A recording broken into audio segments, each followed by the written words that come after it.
Tout d'abord, je tiens à vous remercier d'être présent ce soir. Et je tiens aussi à remercier la... Vous entendez bien? Parfait. La Maison de la Poésie qui nous accueille pour faire entendre Camus. Donc, on entendra Camus d'abord par le regard de M. Védrine, qui a été exprimé dans son ouvrage Camus, notre rempart. On entendra aussi Camus par le biais de lectures que fera Frédéric Andreau dans différents textes de Camus. Et on entendra aussi Camus par le biais de comédiens metteurs en scène qui apportent sa parole, qui transmettent sa parole actuellement, qui l'adaptent. Et j'aurai le plaisir de recevoir tout à l'heure. Voilà donc les... Et on entendra d'ailleurs aussi Camus lui-même dans un interview. Voilà donc les différentes sources qui nous permettront de revenir à la parole de Camus. Et en fait, l'aventure de ce livre, on a souvent l'impression de dire qu'en France, tout finit par des chansons, mais l'aventure de ce livre commence par un disque. Un disque que vos parents vous offrent enfant, de Camus lisant des textes. Camus vous est complètement étranger, vous ne l'écoutez pas.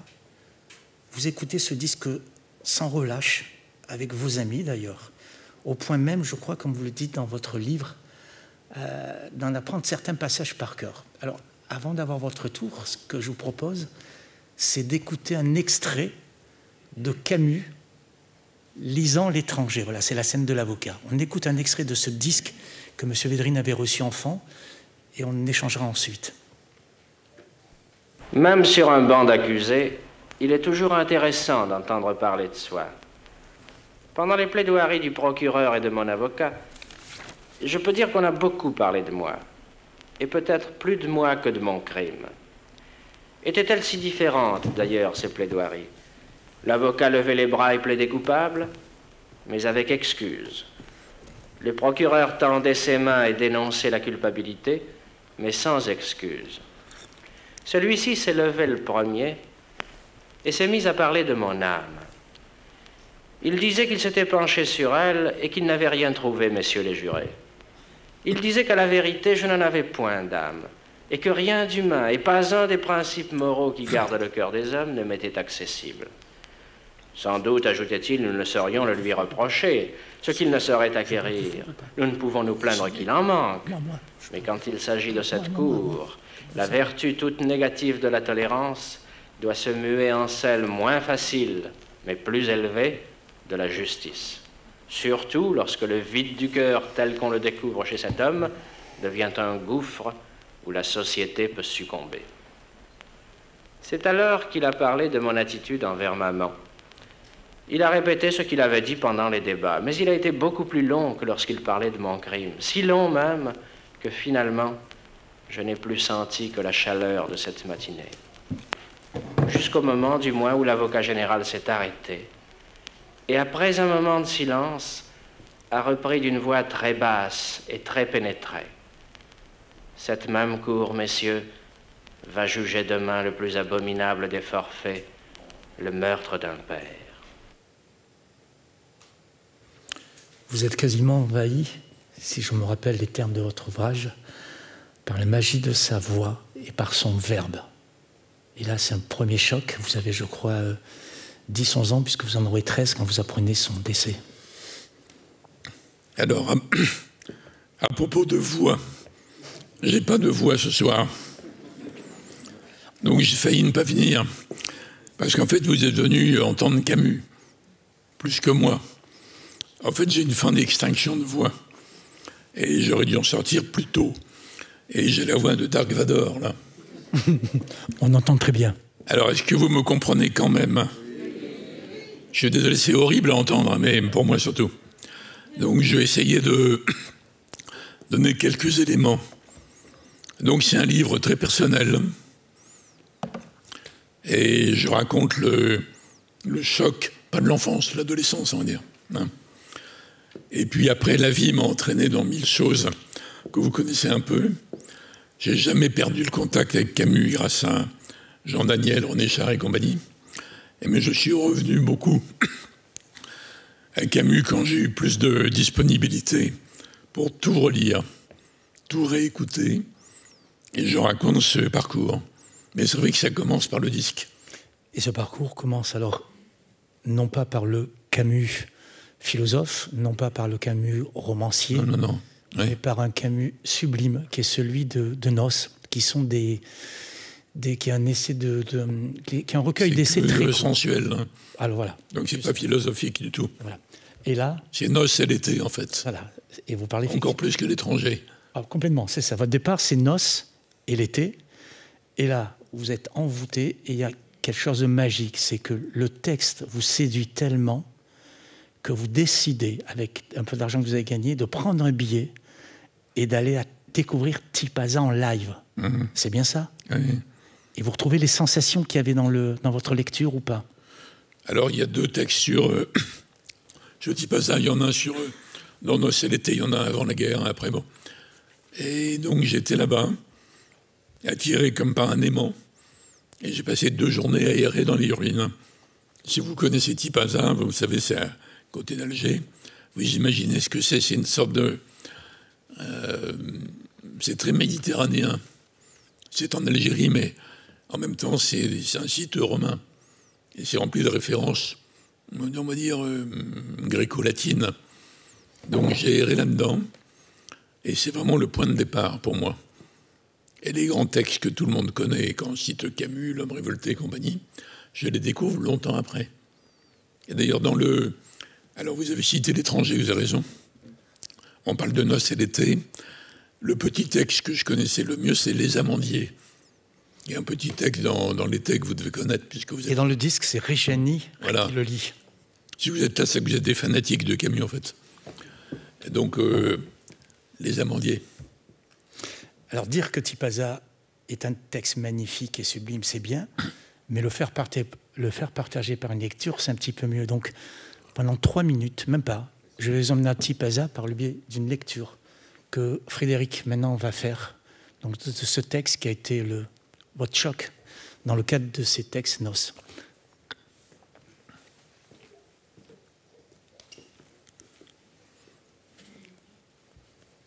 Au printemps, Tipaza est habité par les dieux.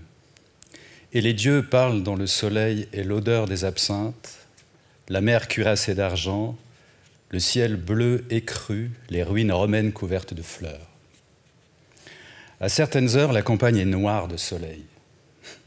Les yeux tentent vainement de saisir autre chose que des gouttes de lumière et de couleurs qui tremblent au bord des cils. Nous arrivons par le village qui s'ouvre déjà sur la baie. Nous entrons dans un monde jaune et bleu où nous accueille le soupir odorant et âcre de la terre d'été d'Algérie. Toutes les pierres sont chaudes. À l'heure où nous descendons de l'autobus, les bouchers dans leurs voitures rouges font leur tournée matinale et les sonneries de leurs trompettes appellent les habitants. À gauche du port, un escalier de pierres sèches mène aux ruines parmi les lentisques et les genêts. Le chemin passe devant un petit phare pour plonger ensuite en pleine campagne. Déjà, au pied de ce phare, de grosses plantes grasses aux fleurs violettes, jaunes et rouges descendent vers les premiers rochers que la mer suce avec un bruit de baisers. Debout dans le vent léger, sous le soleil qui nous chauffe, nous regardons la lumière descendre du ciel, la mer sans une ride et le sourire de ses dents éclatantes. Avant d'entrer dans le royaume des ruines pour la dernière fois, nous sommes spectateurs. Au bout de quelques pas, les absinthes nous prennent à la gorge. Leur essence fermente sous la chaleur et de la terre au soleil monte sur toute l'étendue du monde un alcool généreux qui fait vaciller le ciel. Nous marchons à la rencontre de l'amour et du désir. Nous ne cherchons pas de leçons, ni la mer philosophie qu'on demande à la grandeur. Hors du soleil, des baisers et parfums sauvages, tout nous paraît futile. Pour moi, je ne cherche pas à y être seul. J'y suis souvent allé avec ceux que j'aimais et je lisais sur leurs traits le clair sourire qui prenait le visage de l'amour. Ici, je laisse à d'autres l'ordre et la mesure. C'est le grand libertinage de la nature et de la mer qui m'accapare tout entier. Dans ce mariage des ruines et du printemps, les ruines sont redevenues pierres. Les géraniums rouges versent leur sang sur ce qui fut maison, temple romain et place publique. Que d'heures passées à écraser les absinthes, à caresser les ruines, à tenter d'accorder ma respiration aux soupirs tumultueux du monde. Enfoncé parmi les odeurs sauvages et les concerts d'insectes somnolents, j'ouvre les yeux et mon cœur à la grandeur insoutenable de ce ciel gorgé de chaleur. Ce n'est pas si facile de devenir ce qu'on est et retrouver sa mesure profonde. J'apprenais à respirer.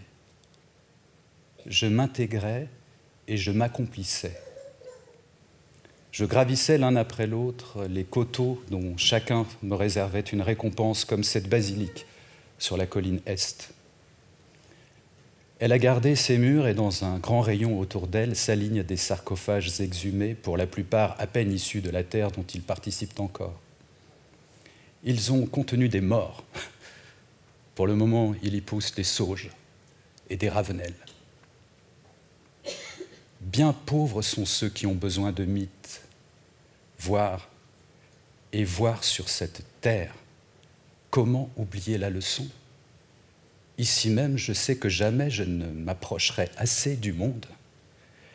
Il me faut être nu et puis plonger dans la mer encore tout parfumée des essences de la terre, laver celle-ci dans celle-là et nouer sur ma peau l'étreinte pour laquelle soupirent lèvre à lèvre depuis si longtemps la terre et la mer. Sur le rivage, c'est la chute dans le sable, abandonnée au monde, rentrer dans ma pesanteur de chair et d'os, abruti de soleil, avec de loin en loin un regard pour mes bras où les flaques de peau sèche découvrent, avec le glissement de l'eau, le duvet blond et la poussière de sel. Je comprends ici ce qu'on appelle gloire, le droit d'aimer sans mesure. Il n'y a qu'un seul amour dans ce monde. Étreindre un corps de femme, c'est aussi retenir contre soi cette joie étrange qui descend du ciel vers la mer. Tout à l'heure, quand je me jetterai dans les absinthes pour me faire entrer leur parfum dans le corps, j'aurai conscience, contre tous les préjugés, d'accomplir une vérité qui est celle du soleil et sera aussi celle de ma mort. Dans un sens, c'est bien ma vie que je joue ici, une vie à goût de pierre chaude, pleine de soupirs de la mer et des cigales qui commencent à chanter maintenant. J'aime cette vie avec abandon et veux en parler avec liberté. Elle me donne l'orgueil de ma condition d'homme. Pourtant, on me l'a souvent dit, il n'y a pas de quoi être fier. Si, il y a de quoi. Ce soleil, cette mer, mon cœur bondissant de jeunesse, mon corps au goût de sel et l'immense décor où la tendresse et la gloire se rencontrent, dans le jaune et le bleu. C'est à conquérir cela qu'il me faut appliquer ma force et mes ressources. Tout ici me laisse intact. Je n'abandonne rien de moi-même et je ne revêt aucun masque. Il me suffit d'apprendre patiemment la difficile science de vivre qui vaut bien tout leur savoir-vivre. Un peu avant midi, nous revenions par les ruines vers un petit café au bord du port. La tête retentissante des cymbales du soleil et des couleurs, quelle fraîche bienvenue que celle de la salle pleine d'ombre, du grand verre de menthe verte et glacée. Au dehors, c'est la mer et la route ardente de poussière.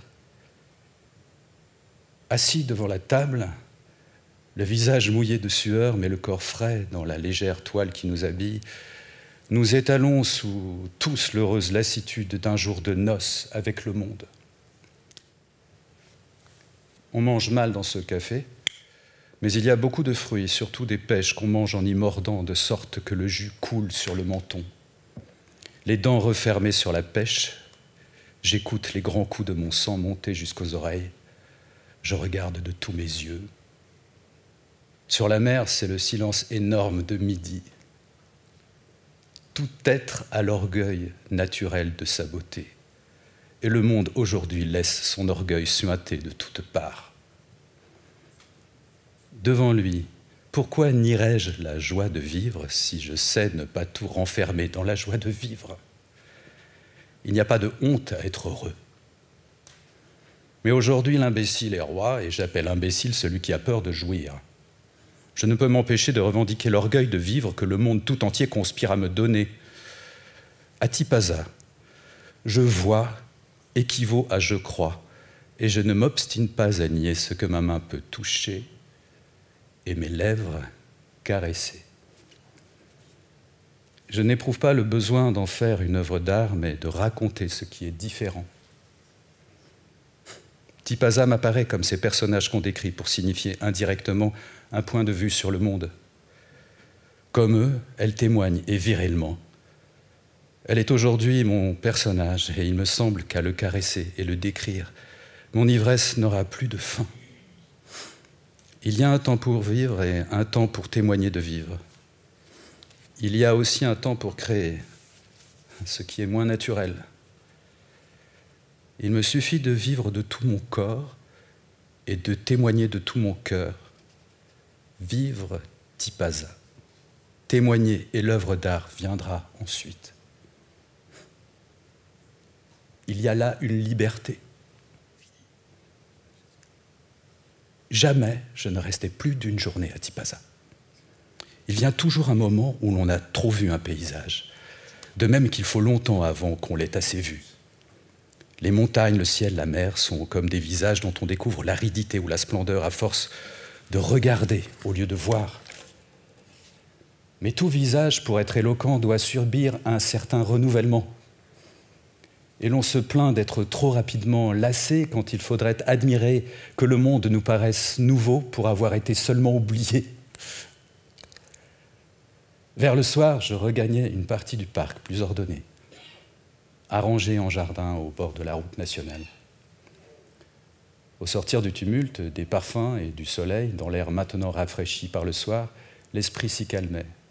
Le corps détendu goûtait le silence intérieur qui naît de l'amour satisfait. Je m'étais assis sur un banc. Je regardais la campagne s'arrondir avec le jour. J'étais repu.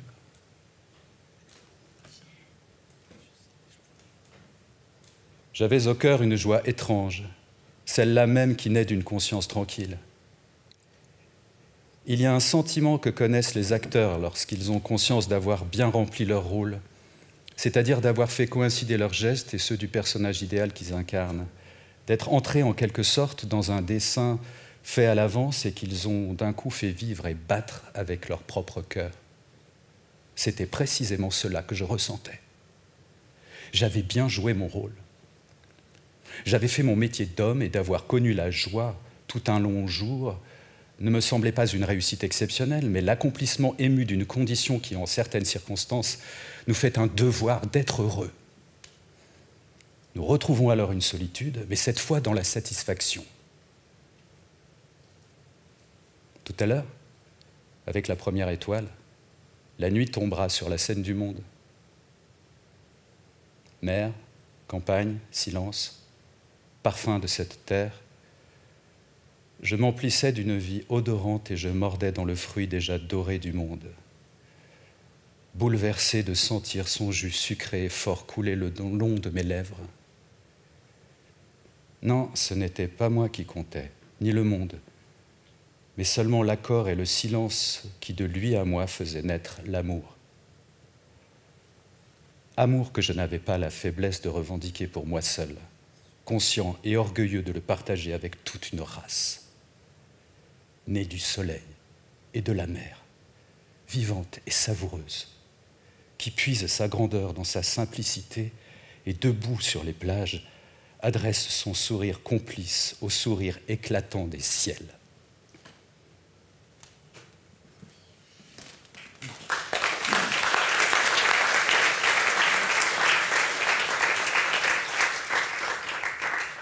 En fait, il n'y a pas tellement de lieux camusiens. Il y a Tipaza, à la fin il y aura Lourmarin, mais il n'y a pas tellement de lieux. Mais c'est un lieu abstrait, parce qu'on est dans des ruines romaines. Mais Camus ne dit rien sur les ruines, en fait. C'est un décor. On ne sait pas sous quel empereur romain, il n'y a pas les dates. Donc c'est pas du tout archéologique. Vous voyez bien. Donc je me suis demandé longtemps après, même si le texte qui m'avait touché le plus c'était Les Amandiers, quand j'habitais à Alger, quel est le choc de Tipaza. Donc c'est la sensualité, c'est les mots, les senteurs, les odeurs, les plantes, le soleil, la chaleur, la mer. Et moi, quand je découvre ça, je suis un adolescent d'avant 68. C'est terrible à dire, mais on est juste avant. Et il y a plein de choses qui paraissent complètement évidentes, mais il y a une sorte de retenue de la sensualité avant. Après, il y a un déferlement. Et moi, je suis juste avant. Et j'imagine que j'aurais découvert Camus en 78. Ça aurait pas été pareil, en fait. Donc, ce dont je témoigne quand je reviens et quand j'écris là-dedans, eh ben, je vous parle de ce garçon-là, quoi, de cette époque. Tipaza, le choc, l'envoûtement. Alors, ça m'a tellement imprégné que c'est devenu un lieu, c'est pas géographique, hein, vous avez compris. Longtemps après, quand j'étais conseiller de Mitterrand, il fallait organiser une rencontre entre Mitterrand et le président algérien de l'époque, Chadli, qui d'ailleurs voulait calmer les choses avec la France, avec le Maroc, c'est bon, c'est une autre époque. Et j'ai proposé Tipaza, parce que c'est pas très loin en réalité du complexe gouvernemental algérien. Et ils ont accepté tous les deux, comme ça c'est moi qui ai manipulé le truc. Donc ils se retrouvent à Tipaza, et alors comme dans les rencontres, il y a une armée de caméras mais qu'on ne voit pas, et on voit Chadli et Mitterrand qui bavardent dans un des sites avec la montagne au fond, le Chénois, la montagne noire qui est au fond de la baie. Donc vous voyez, ça m'a jamais quitté en fait. Mais le lieu n'est pas compréhensible s'il n'y a pas le choc, quoi. S'il n'y a pas le choc amoureux, sensuel. Et je crois que vous écrivez qu'avec Giono, c'est le seul auteur à exalter autant la nature, à évoquer autant la beauté, la puissance, à en faire de la nature non pas un objet, mais un personnage. Vous citez aussi Giono en compagnie de Camus. Oui, je pensais que je dis d'ailleurs à la fin, quand je fais un peu d'Uchronie, qu'il aurait été, non pas dans un parti écologique, il aurait détesté tous les partis, mais il avait un rapport à la nature très profond. Pas du tout judéo-chrétien, pour ça que je reviens à la Grèce, hein, par rapport à ça. Donc il n'y a pas tellement d'animaux dans Tipaza, mais dans d'autres textes, y compris d'étrangers d'ailleurs. Exactement. Hein, le personnage prend parti pour le vieux bonhomme qui est son voisin qui maltraite le chien. Donc on trouve dans Camus énormément d'odeurs, de couleurs, de sensations, d'animaux, de plantes. Il énumère les plantes, vous avez entendu? Donc il serait retrouvé, à mon avis, ayant été déçu, découragé par le cycle politique dont on va parler après. J'espère. Je crois qu'il serait revenu à ça, en fait. En fait, c'est une entrée parmi d'autres. Parce qu'on peut très bien entrer dans Noces et l'été. D'ailleurs, dans Les Amandiers, je parle de nature, là. Mais pour être honnête, j'adore le début. Savez-vous, disait Napoléon à Fontane, son ministre de l'Éducation, ce que j'admire le plus au monde, c'est l'impuissance de la force à fonder quelque chose. C'est dingue, Napoléon, qui est l'incarnation de la force. Alors il ajoute, ça c'est Camus, hein. Alors c'est encore Napoléon, il n'y a que deux puissances au monde, le sabre et l'esprit. À la longue, le sabre est toujours vaincu par l'esprit. On aimerait que ce soit vrai. Bon. Alors Camus enchaîne. Les conquérants, le voit, sont quelquefois mélancoliques. Il faut bien payer un peu le prix de tant de vaine gloire. Mais il ne va pas au-delà, on ne fait pas de la géopolitique là-dedans. Et après, on vient dans Les Amandiers. Quand j'habitais à Alger, je patientais toujours dans l'hiver, parce que je savais qu'en une nuit, une seule nuit froide et pure de février, vous l'avez connu? Oui, non, mais la fin de la phrase est magnifique. Vous êtes d'à côté, vous. de février, les amandiers de la vallée des Consuls se couvriraient de fleurs blanches. C'est un morceau d'Alger, en fait. Maintenant, on ne peut pas retrouver. Je m'émerveillais de voir ensuite cette neige fragile résister à toutes les pluies et au vent de la mer. Chaque année, pourtant, elle persistait, juste ce qu'il fallait pour préparer le fruit, etc., etc., etc. Donc il y a un mélange. Mais même qu'il y a une petite phrase napoléonienne, là, c'est jamais lourdingue, quoi. Alors c'est intéressant quand vous citez cet extrait des Amandiers, quand il évoque effectivement l'avantage de l'esprit sur la puissance et la critique de ces grands conquérants. Je l'ai enlevé dans la lecture de Frédéric Andreau, mais il y a, je ne sais pas si vous en souvenez, dans Tipaza, une phrase où quand il promène, il dit, il fustige tous ces grands conquérants qui ont voulu établir des royaumes, et il dit « L'herbe, la nature a repris le dessus sur ces pierres qui se voulaient les vestiges d'une puissance et qui sont maintenant polies et recouvertes par la nature. » En écho à ce que vous disiez. Il en parle dans Djemila, le vent à Djemila. Là, c'est un rapport à sa mort. Camusienne que la conquête et la force s'évain. Bon, c'est pas du tout l'histoire, en fait. Hein. C'est pour ça que c'était tellement intéressant pour moi d'avoir été envoûté par Camus, d'avoir passé la moitié de ma vie dans le pouvoir, en fait. Dans le pouvoir. Les relations internationales, le rapport de force, et de revenir à ça après. Et c'est aussi fort que dans ma jeunesse, mais on ne peut pas en tirer des leçons. Moralement, oui. Philosophiquement. Mais à mon avis, on ne peut en tirer aucune leçon concrète. À mon avis. Hein. Et vous, peut-être. On évoquera tout à l'heure. Alors, quand on écoute Tipaza, on est saisi par le lien quasi organique, indéfectible, que Camus a avec l'Algérie, quand on écoute Tipaza. Et dans votre livre, il me semble que vous aviez échangé avec Jules Roy, qui vous avait dit l'Algérie était sa vraie demeure. C'est une Algérie sans Algériens. Hein. C'est un morceau de la Méditerranée, en fait. Oui, mais quand on regarde tous ces autres livres, il y a, quand on voit d'autres livres, il y a ce peuple, il y a ces petites gens, il y a tous ces gens. Alors Tipaza, c'est un rapport avec la nature, il dit bien le silence, entre le silence et la nature. Et effectivement, il y a ce lien. D'ailleurs, vous le disiez, je crois que c'est à Lourmarin qu'il va seulement retrouver, malheureusement, il en profitera très peu, les sensations de beauté, de nature qu'il avait quitté avec l'Algérie. Il retrouve ça à Lourmarin. Ce soleil-là, c'est... C'est un concentré de tout ce qu'on peut ressentir d'unique en Méditerranée. Ça peut être un lieu au Maroc, hein, ou en Tunisie, ou en Provence, ou en Grèce. Mais d'ailleurs, il a été critiqué là-dessus après. Bien sûr. Par rapport à ça. Alors, quand on parle de Camus et l'Algérie, il y a un texte sublime que vous devez connaître, où Camus évoque merveilleusement son Algérie. C'est un petit texte que vous connaissez certainement, qui est le petit guide des villes sans passer. Voilà. Mais là, attendez, avant qu'on le dise. Je vous en prie. Jules Roy, dont vous parliez, l'écrivain. Oui, c'est lui qui vous a... Qui a écrit magnifiquement sur l'Algérie. Voilà. Que j'ai été voir à Vézelay plusieurs fois, il m'indiquait les coins pour les cèpes. C'était Jules Roy. Et il dit...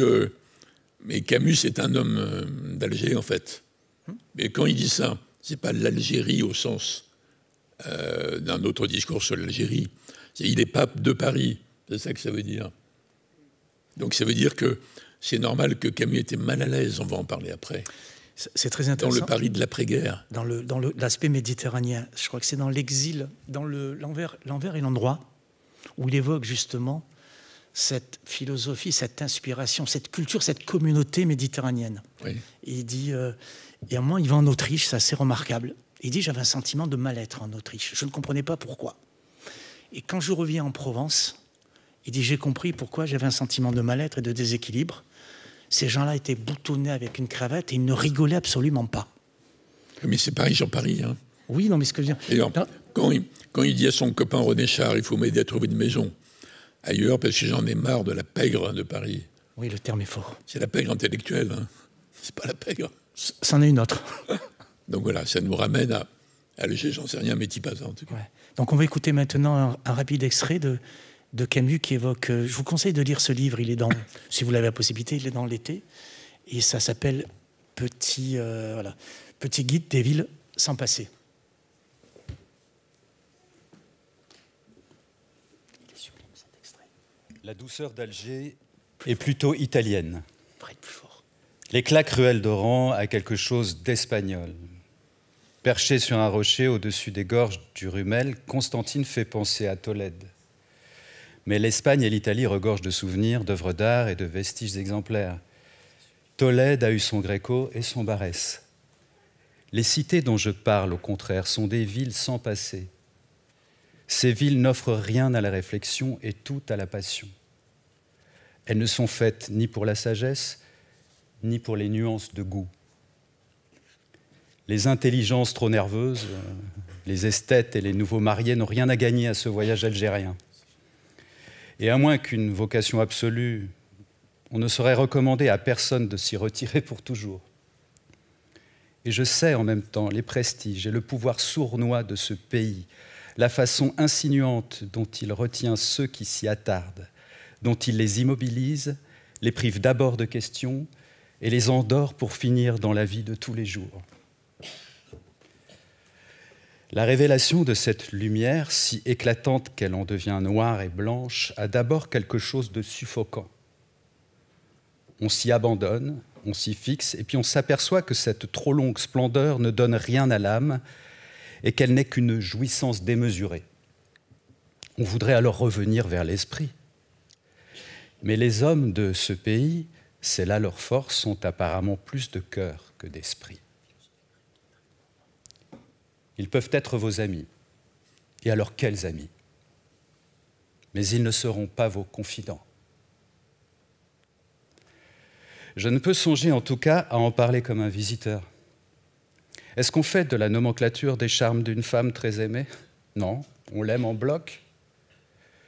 J'ai ainsi avec l'Algérie une longue liaison qui sans doute n'en finira jamais et qui m'empêche d'être tout à fait clairvoyant à son égard. Et d'abord, la jeunesse y est belle. Les Arabes, naturellement, et puis les autres. Les Français d'Algérie sont une race bâtarde faite de mélanges imprévus. Espagnols et Alsaciens, Italiens, Maltais, Juifs, Grecs, enfin, s'y sont rencontrés. Ces croisements brutaux ont donné, comme en Amérique, d'heureux résultats. Pour le pittoresque, Alger offre une ville arabe, Oran un village nègre et un quartier espagnol, Constantine un quartier juif. Alger a un long collier de boulevards sur la mer, il faut s'y promener la nuit. Oran a peu d'arbres, mais les plus belles pierres du monde. Constantine offre moins d'agréments, mais la qualité de l'ennui y est plus fine. Pour le reste, il faut savoir dire du mal d'Alger quand on est à Oran. Insister sur la supériorité commerciale du port d'Oran. Moquer Oran quand on est à Alger. Accepter sans réserve l'idée que les Oranais ne savent pas vivre. Et en toute occasion reconnaître humblement la supériorité de l'Algérie sur la France. Ces concessions faites, on aura l'occasion de s'apercevoir de la supériorité réelle de l'Algérien sur le Français, c'est-à-dire de sa générosité sans limite et de son hospitalité naturelle. C'est peut-être ici que je pourrais cesser toute ironie. Après tout, la meilleure façon de parler de ce qu'on aime est d'en parler légèrement. En ce qui concerne l'Algérie, j'ai toujours peur d'appuyer sur cette corde intérieure qui lui correspond en moi et dont je connais le chant aveugle et grave. Mais je puis bien dire au moins quelle est ma vraie patrie et qu'en n'importe quel lieu du monde, je reconnais ses fils et mes frères à ce rire d'amitié qui me prend devant eux. Oui, ce que j'aime dans les villes algériennes ne se sépare pas des hommes qui les peuplent. Non, décidément, n'allez pas là-bas si vous vous sentez le cœur tiède et si votre âme est une pauvre bête. Mais pour ceux qui connaissent les déchirements du oui et du non, de midi et des minuits, de la révolte et de l'amour, pour ceux enfin qui aiment les bûchers devant la mer, il y a là-bas une flamme qui les attend.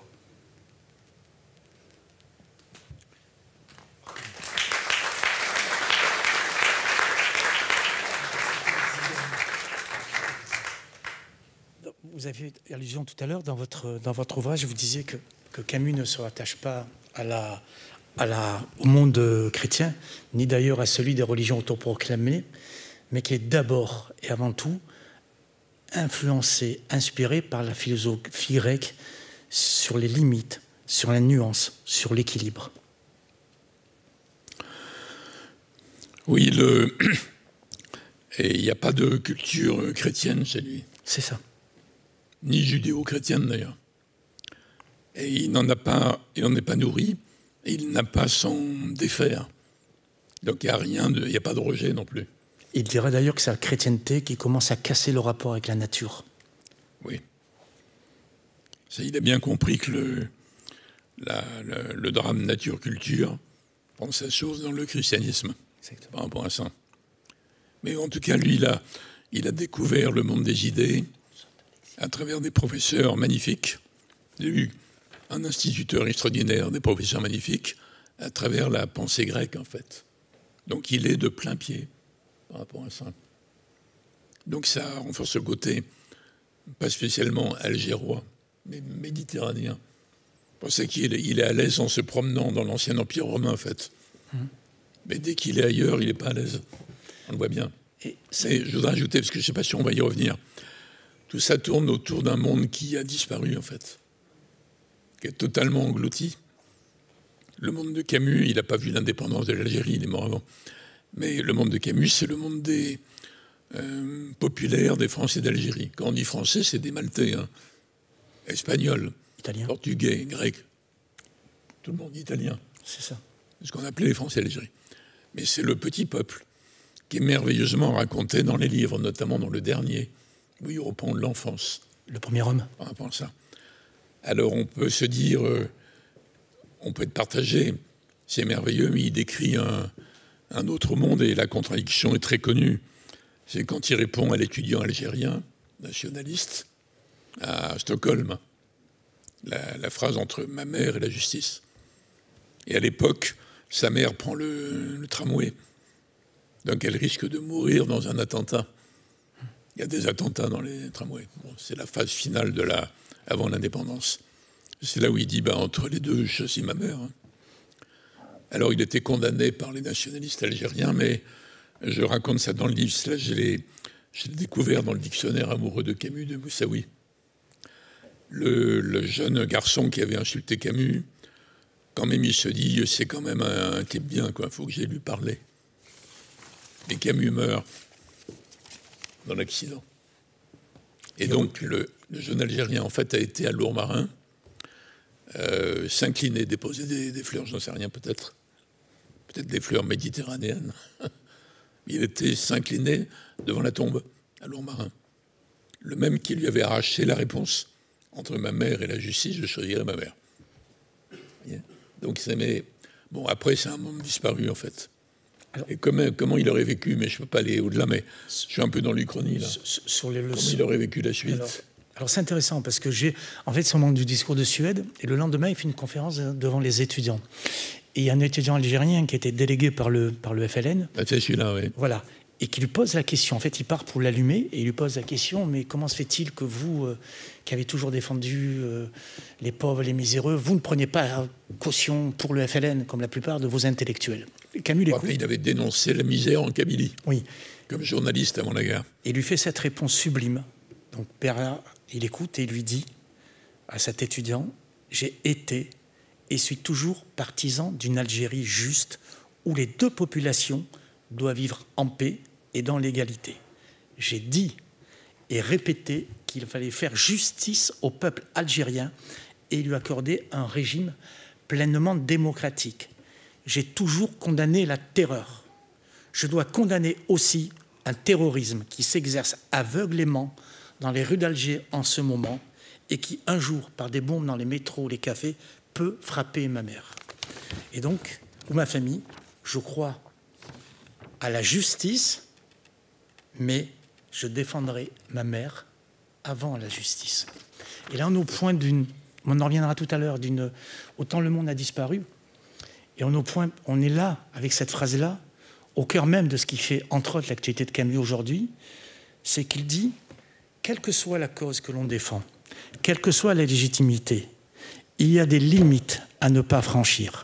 On ne peut pas cautionner, comme vous le faites avec ces bombes qui tuent en ce moment, une démarche qui consiste à tuer des innocents, des civils. Et là, ça fait partie effectivement de l'actualité, des leçons que Camus nous laisse par rapport à cette influence grecque. Il y a des limites à ne pas franchir. Oui, une cause peut être juste, mais c'est le thème des justes. Voilà, on écoutera tout à l'heure un extrait.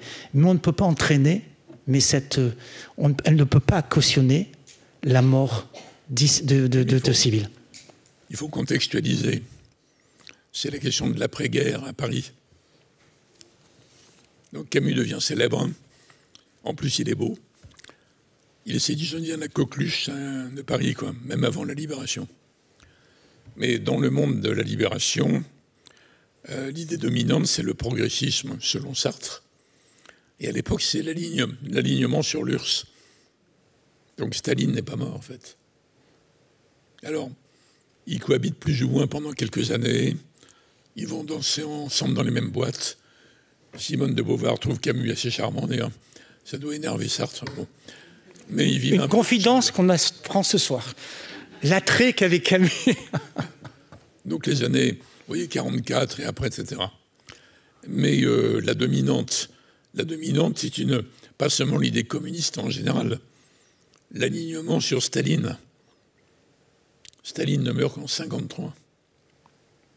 Donc dans le Paris de l'après-guerre, il y a une espèce d'idée, et puis il y a plein de gens à la Libération qui en rajoutent pour se rattraper, etc. Bon.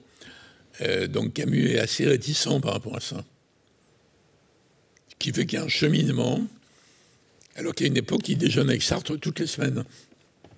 Ils sont vraiment très liés. 44, 5, 6, 7, 8, 9, etc. Mais Camus évolue.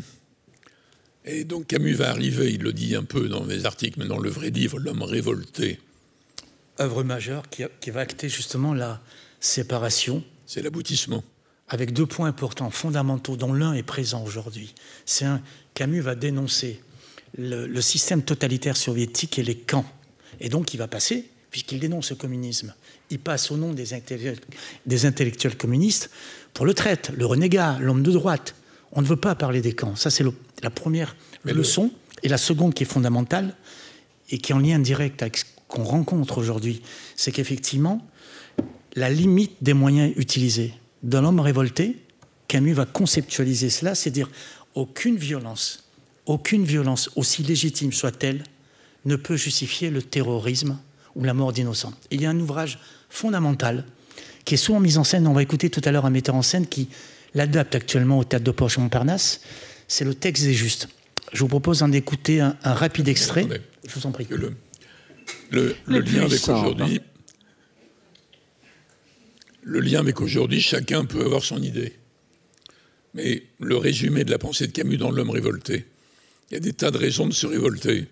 Le monde est injuste, mais ça ne justifie pas tout. Or, pour les progressistes pro-staliniens de l'époque, il n'y a pas de limite. On n'a pas le droit de mettre une limite. Et Sartre, c'est la différence. Et Sartre va exposer ce point de vue opposé dans un ouvrage qui, stylistiquement, est très intéressant. C'est les Messales. Sont révoltés, mais ne l'attaquent pas frontalement. Et Sartre l'aime plutôt bien. Il est un peu condescendant, parce que Camus n'est pas agrégé de philosophie.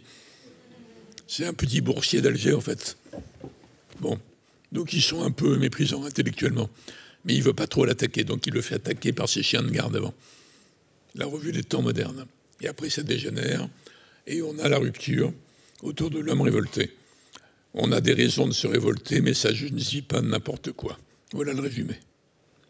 Et c'est la France des années 50. Et on est avant la mort de Staline. Vous voyez ?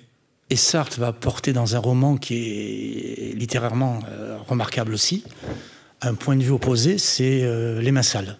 Oui, il ne faut pas hésiter à se salir les mains, mettre les mains dans la merde.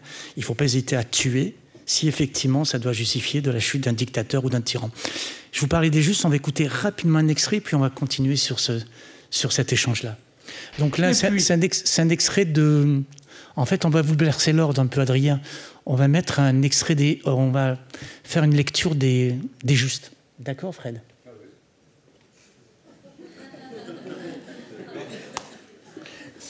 Ça marche. Parce que j'ai un autre temps. J'ai ça dans ma liste. On s'adapte. On s'en fout. Vous avez raison. Il n'y a pas de limite. La vérité est que vous ne croyez pas à la révolution. Vous n'y croyez pas. Si vous y croyez totalement, complètement, si vous étiez sûr que par nos sacrifices et nos victoires, nous arriverons à bâtir une Russie libérée du despotisme, une terre de liberté qui finira par recouvrir le monde entier, si vous ne doutiez pas qu'alors l'homme libéré de ses maîtres et de ses préjugés lèvera vers la ciel la face des vrais dieux, que pèserait la mort de 2 enfants? Si vous reconnaîtriez tous vos droits, vous vous reconnaîtriez tous les droits, tous, vous m'entendez? Et si cette mort vous arrête, c'est que vous n'êtes pas sûr d'être dans votre droit. Vous ne croyez pas à la révolution. C'est Kaliaïev qui répond.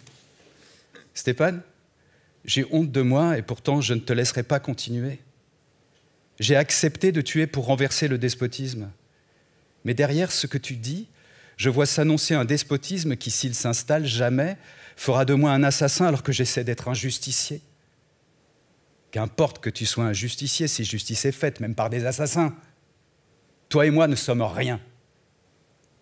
Nous sommes quelque chose. Et tu le sais bien, puisque c'est au nom de ton orgueil que tu parles encore aujourd'hui.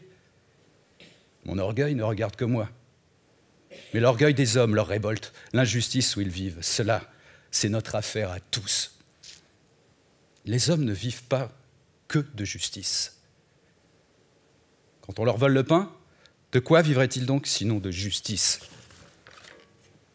De justice et d'innocence? D'innocence! Je la connais peut-être, mais j'ai choisi de l'ignorer et de la faire ignorer à des milliers d'hommes pour qu'elle prenne un jour un sens plus grand. Il faut être bien sûr que ce jour arrive pour nier tout ce qui fait qu'un homme consent à vivre. J'en suis sûr. Tu ne peux pas l'être. Pour savoir qui de toi ou de moi a raison, il faudra peut-être le sacrifice de 3 générations, plusieurs guerres, de terribles révolutions. Quand cette pluie de sang aura séché sur la terre, toi et moi serons mêlés depuis longtemps à la poussière. D'autres viendront alors et je les salue comme mes frères. D'autres, oui. Mais moi, j'aime ceux qui vivent aujourd'hui sur la même terre que moi et c'est eux que je salue. C'est pour eux que je lutte et que je consens à mourir. Et pour une cité lointaine dont je ne suis pas sûr, je n'irai pas frapper le visage de mes frères. Je n'irai pas ajouter à l'injustice vivante pour une justice morte.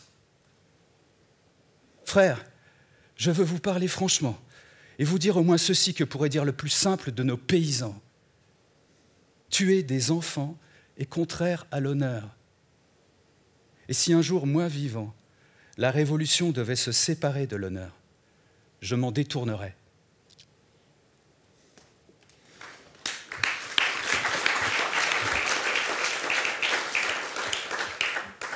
Est-ce qu'avec les différents conflits qu'on voit aux 4 coins du monde, cette question-là ne trouve pas un écho contemporain, une résonance actuelle?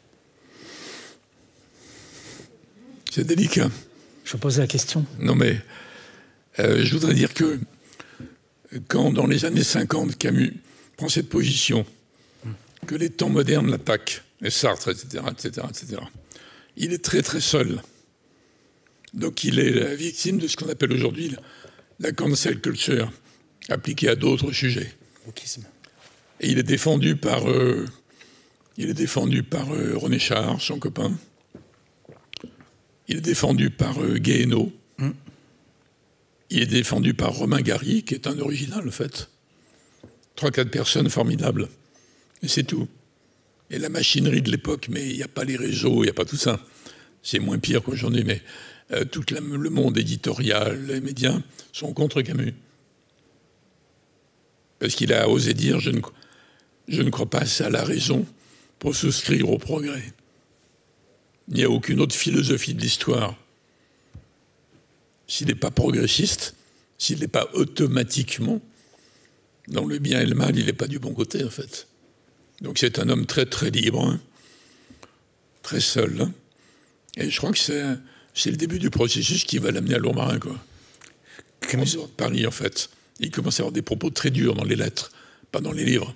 Dans les lettres, pour parler de ce monde parisien, quoi, les gens qui font l'opinion à Paris dans ce moment-là. C'est il y a très longtemps. Alors il y a Raymond Aron aussi qui est évidemment pas contre Sartre, mais Aron une sorte de, disons, de fond d'amitié, de compréhension, d'indulgence pour Sartre qui est un agrégé. 3 ans après, il fera l'opium des intellectuels. Oui, 3 ans après. Le livre d'Aron est radical, hein, sur l'opium des intellectuels. On pourrait le rééditer aujourd'hui sur plein de sujets. Mais par rapport à Camus, il le protège un peu, mais pour lui, c'est pas le même niveau quand même. Aron pense qu'il est en haut, c'est pas faux d'ailleurs, qu'il y a Sartre presque au même niveau, sauf s'il se trompe totalement. Sartre a tort sur tout, mais il est quand même au niveau. Et il y a ce brave Camus là, qui n'a pas tort, bah, c'est quand même pas tout à fait pareil. Voilà la configuration. Mais donc Raymond Aron va pas aller batailler pour Camus. Donc Camus se sent vraiment abandonné. Bon, il a les amis, il y a Gallimard, il y a Michel Gallimard, il y a les autres. Il y a sa femme, les femmes, tout un monde qu'il adore, etc. Mais il y a un élément de solitude. Donc on est dans les années... parce qu'il meurt en 60, hein. C'est ça. C'est pas longtemps après. Et il arrive à Lourmarin, finalement, où il espérait pouvoir faire venir sa mère, justement, qui est venue une fois. Bon. Et qui a envie de retourner vite à Alger. Ouais. Et donc il va bénéficier de Lourmarin très peu. 2 ans. Avant, c'est Char qui lui avait trouvé des trucs à louer à l'île sur la Sorgue ou dans le coin, quoi. Et en fait, quand vous dites cette expiation, ce rejet va durer longtemps après sa mort, jusqu'au milieu des années 80, en fait. Le rejet, l'expiation, l'excommunication de Camus va durer longtemps après sa mort, moi je dirais jusqu'au milieu des années 80. Fin des années 80. Il y a dans l'histoire des idées, il y a le côté progressisme pro-soviétique ou pas, plein de nuances après. Et même quand... la majorité des intellectuels avait dépassé ce stade, il restait un peu de condescendance du côté des profs. Vous voyez. Camus, c'est pas un grand prof. Mais il n'a jamais dit qu'il était un prof de philosophie. Hein. Il y a cette phrase superbe, on en parlera tout à l'heure avec les comédiens, quand il dit, c'est dans ses carnets, on a la chance d'avoir un metteur en scène comédien qui adapte pour la première fois les carnets de Camus. Et il a cette phrase où il dit « Pourquoi suis-je un artiste et non un philosophe, parce que je pense selon les mots et non en idées. » Donc il est d'abord avant tout un artiste. Et on verra tout à l'heure qu'il est un artiste majeur aujourd'hui, au niveau cinéma, au niveau théâtre, au niveau littéraire. Mais ça, je vous le réserve tout à l'heure pour la fin. Vous avez dit quelque chose de passionnant par rapport au rejet de la raison. En fait, il est sur un chemin très difficile. Il dit comment se conduire en homme quand on ne croit pas en Dieu et quand on ne croit pas à la raison et à ces théories du progrès. Elle est là, la 3e fois. Dieu n'existe pas. Je ne crois pas à ces philosophies de l'histoire, que ce soit le christianisme, le communisme, ou même la société de consommation qui va aborder. Je ne crois pas assez au progrès. Je ne crois pas, et on voit très bien où ça nous mène aujourd'hui. En même temps, je ne crois pas en Dieu. Il faut se conduire en homme. Il y a une sorte de 3e voie, et c'est tout à fait vrai, quand vous disiez effectivement ce rejet de la raison. Cette violence que vous évoquiez, elle existe aujourd'hui sur un certain nombre de conflits. Donc je vous demandais si elle n'était pas, vous m'avez apporté une réponse un peu entre les deux. Et moi, ce qui m'interpelle aujourd'hui, ça fait partie aussi de l'actualité, quand on parlait de violence dont il était l'objet, il ne faut pas oublier que Sartre avait dit tout antique communiste est un chien. Il avait été jusqu'à là, quoi, est un chien. Et ce qui est frappant aujourd'hui, c'est que cette violence qu'on évoquait, sur ces limites à franchir quand on tue des enfants, des innocents, des civils, des femmes, en fait, elle a intégré, elle a imprégné, et là c'est intéressant d'avoir votre tour, le débat politique qui est fait d'insultes, d'invectives, d'anathèmes, où on ne considère plus l'autre comme un adversaire, mais comme un ennemi qu'il faut harceler, qu'il faut insulter, qu'il faut rejeter, parce qu'il soutient quelque chose d'insoutenable. Et Camus aura une phrase fabuleuse quand il dira l'ennemi peut parfois avoir raison. Vous la citez dans votre livre. Elle est extraordinaire. Oui, vous avez raison, du moins, c'est une des interprétations possibles. Bon, il y en a d'autres. Là où je suis tout à fait d'accord, c'est que Camus s'exprime au début de la période où on va commencer à utiliser l'expression de fasciste pour en fait empêcher l'autre de parler. En gros, c'est le Parti communiste soviétique qui se sert du mot comme ça pour que les autres ne puissent pas s'exprimer. Bon, c'est très puissant. C'est la technique consistant non pas à répondre, non pas à argumenter, je ne suis pas d'accord parce que mais d'empêcher l'autre d'exister. D'ailleurs, à l'époque de 68, 600 souriants, à Normal Sup. Donc pas des gens comme Camus, des super diplômés, vous voyez. Pas des boursiers du lycée de banlieue. Bon. À Normal Sup, ils étaient maoïstes aux 3/4. Et ils traitaient la minorité trotskiste de fasciste. C'est un mécanisme qui est très vieux, qu'on retrouve ailleurs. Mais, donc je suis assez d'accord là-dessus. Il n'empêche que, moi je ne vais pas très loin dans, on a le droit, mais l'interprétation, la transposition immédiate de Camus, parce que je pense qu'il se serait détaché de ça. On peut le faire, nous on a le droit, d'interpréter, de dire, voilà, en 2025, ceci, cela, sur l'Ukraine, le Proche-Orient, ça. On peut le faire, naturellement. Mais moi je pense que Camus avait, au moment de sa mort, il avait entamé un processus qui aurait fait de lui, ce que je dis à la fin, en souriant, l'ermite de Lourmarin. Il serait exprimé très peu. Très difficile de dire quelle aurait été sa prise de position sur ces sujets. Très mais difficile. moi, je me permets d'imaginer. Bien sûr. Ça n'a pas choqué sa fille, d'ailleurs. Pardon ? Ça n'a pas choqué Catherine Camus, sa fille. Mon livre, elle l'a bien aimé. Donc je l'imagine en ermite de Lourmarin. Il aurait 120 ans, interrogé par Jean Daniel, qui aurait 110 ans, vous voyez, un truc comme ça. Et vous auriez eu quel âge ? Une fois par an. Mais je crois qu'il aurait... Il serait revenu sur le plan des idées ou des principes. Mais chacun d'entre nous, et même vous, on a le droit de transposer.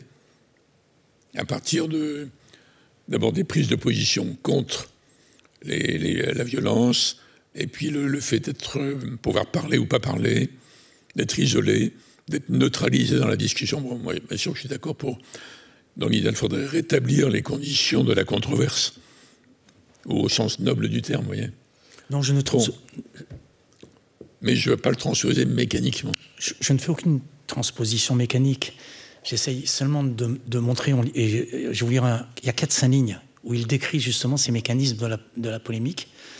Et c'est de la part de quelqu'un, c'est exceptionnel, qui n'a pas connu les réseaux sociaux. Je dis simplement qu'il est déjà l'objet d'une excommunication, d'une violence à son égard, où effectivement, on n'a plus de dialogue, on n'a plus d'adversaires, et on a des ennemis qu'il faut absolument abattre. Et j'ai retrouvé tout à fait par hasard ces 4 lignes, et c'est sublime, dans à la fois une sorte d'intuition. Comment il explique ce climat d'entre-soi idéologique, d'ennemis qu'il faut harceler, qu'il faut insulter? C'est un extrait intitulé « Le témoin de la liberté » dans « Conférences et discours ». Je pense que vous devez le connaître, puisque vous avez lu quasiment toute son œuvre. Il dit « Des milliers de voix, jour et nuit, poursuivent chacun de son côté un tumultueux monologue, déversant un torrent de paroles, d'attaques, d'exaltation. Mais quel est le mécanisme de la polémique? Elle consiste, et c'est là où c'est extraordinaire, qu'on retrouve ça aujourd'hui, elle consiste à considérer l'adversaire en ennemi, à le simplifier, et par conséquent, à refuser de voir celui que j'insulte. Je ne connais plus la couleur de son regard, devenu aux 3/4 aveugle par la grâce de la polémique.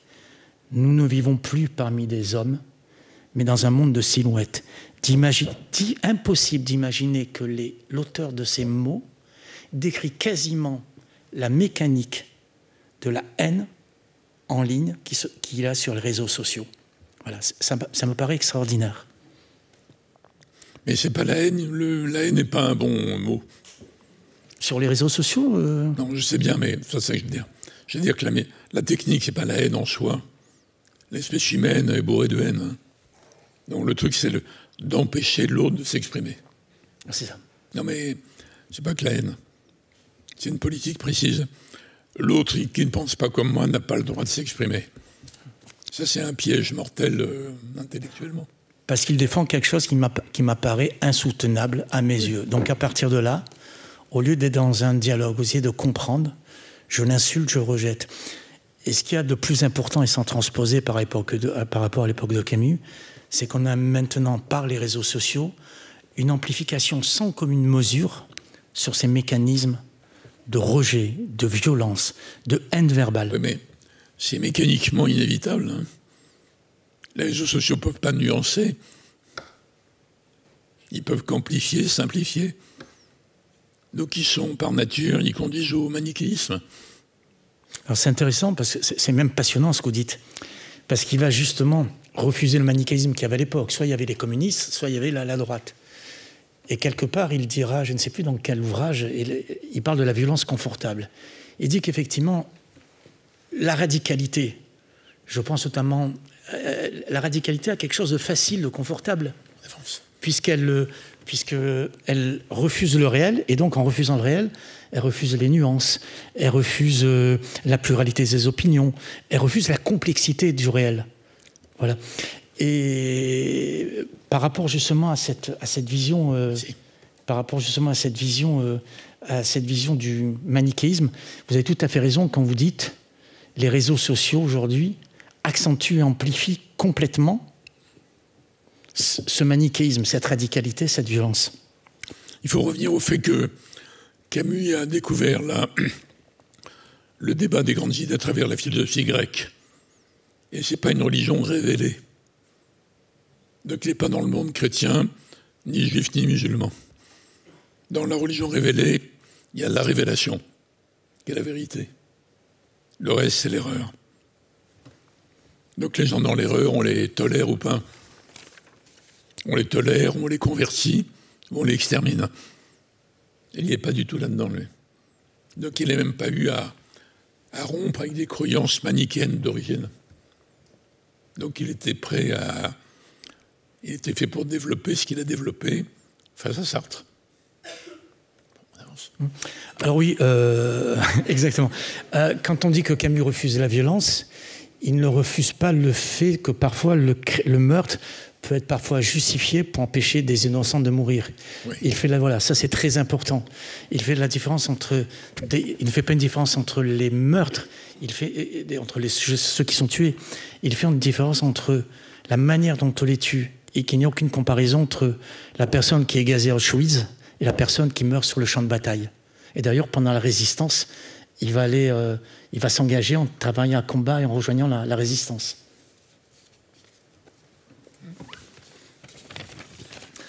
On va avancer. Il y a effectivement justement sur ce thème-là, il y avait un extrait, je trouve intéressant, quand Camus défend le meurtre quand il est justifié. En 5 lignes, il dit donc, ce n'est pas un naïf, ce n'est pas un illuminé. Je crois que la violence est inévitable. Les années d'occupation m'en ont appris. Pour tout dire, il n'y a eu en ces temps-là de terribles violences qui ne m'ont posé aucun problème. Je ne dis donc point qu'il faut supprimer toute violence, ce qui serait souhaitable, mais utopique en effet. Je dis seulement qu'il faut refuser toute légitimation de la violence, que cette légitimation vient d'une raison d'état absolue ou d'une philosophie totalitaire. La violence est à la fois inévitable et injustifiable. Je crois qu'il faut lui garder son caractère exceptionnel et la resserrer dans les limites qu'on peut. J'ai horreur de la violence confortable, celle qui consiste à justifier tous les excès au nom de la pureté de la cause.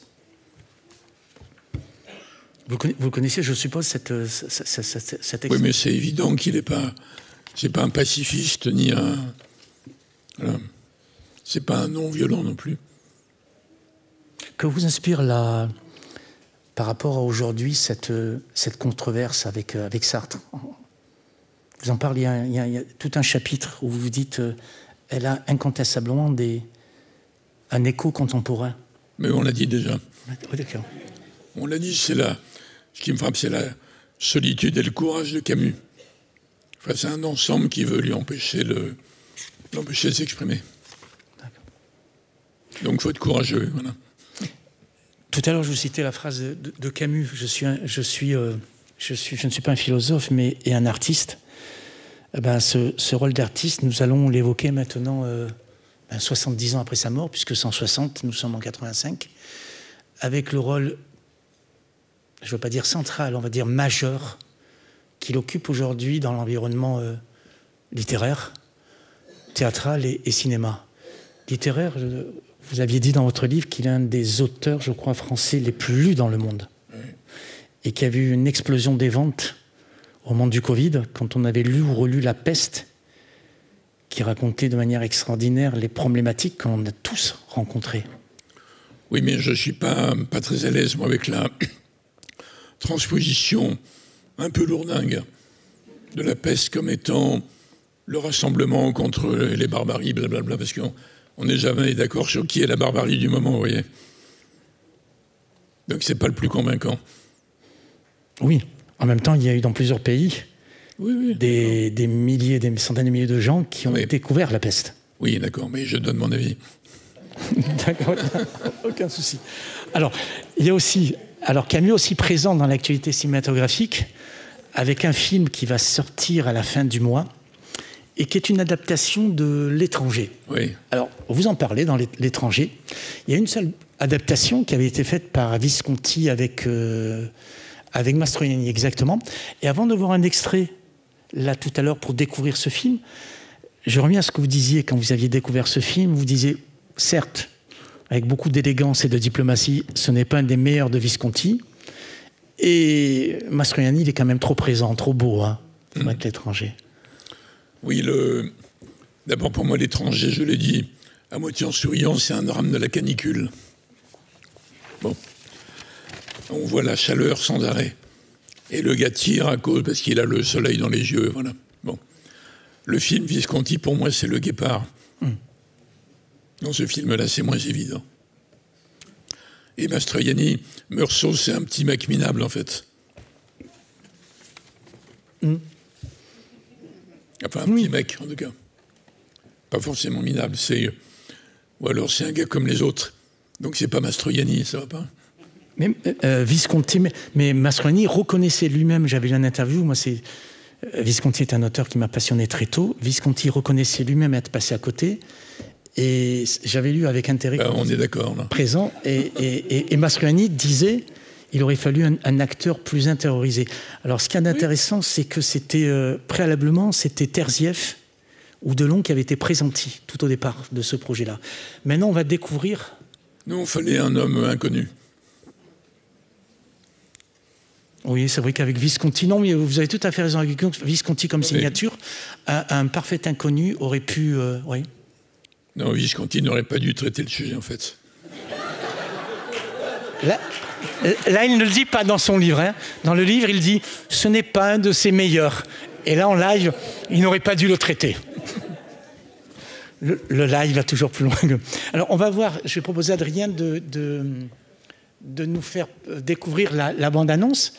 Et puis ensuite, on va découvrir le plat de résistance qui est le théâtre. Donc, si on peut découvrir la bande-annonce du film qui sort le 20 octobre, je crois. Allez-y. Aujourd'hui, je suis retournée au bain. J'ai fermé les yeux et... j'ai senti ta tête posée sur mon ventre. Quand j'ai rouvert les yeux, tu n'étais pas là. Pourquoi as-tu tué cet homme? Pourquoi avoir brisé ce bonheur qui nous attendait?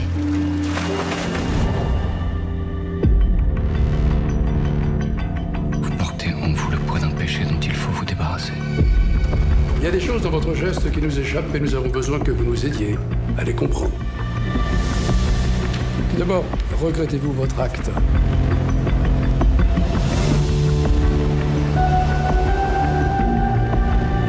Pourquoi étiez-vous armé d'un revolver?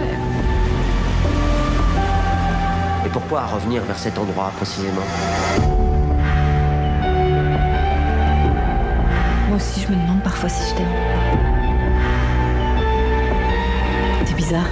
C'est pas comme les autres. Monsieur le Président, Meursault est innocent. C'était un accident.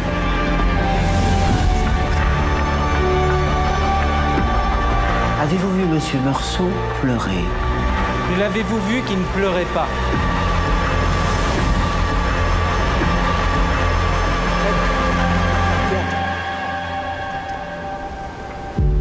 Maman disait souvent qu'on n'est jamais tout à fait malheureux.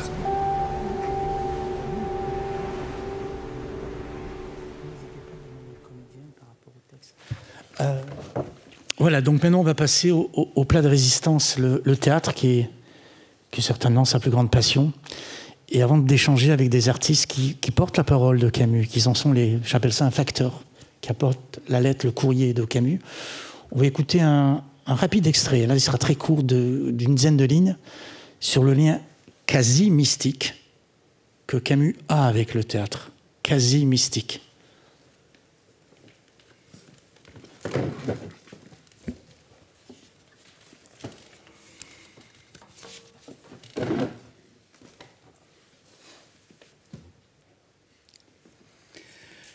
Qu'est-ce que le théâtre sinon une histoire de grandeur racontée par des corps?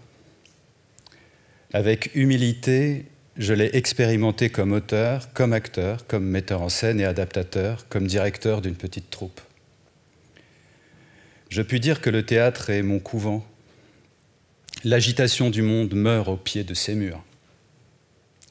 Et à l'intérieur de l'enceinte sacrée, pendant 2 mois, vouée à la seule méditation, tournée vers un seul but, une communauté de moines travailleurs, arrachés au siècle, prépare l'office qui sera célébré un soir pour la première fois. Dans cette enceinte sacrée, chacun de ses spectateurs a aussi un rendez-vous avec lui-même. Aussitôt, le voici de nouveau fraternel. Les solitudes réunissent ceux que la société sépare. Vraiment, le peu de morale que je sais sur les hommes, je l'ai appris sur les terrains de football et les scènes de théâtre qui resteront à jamais mes vraies universités.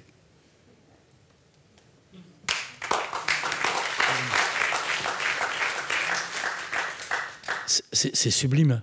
Le théâtre comme source, comme créateur de fraternité, de solidarité, de dépassement, d'esprit d'équipe. Voilà, c'est extraordinaire.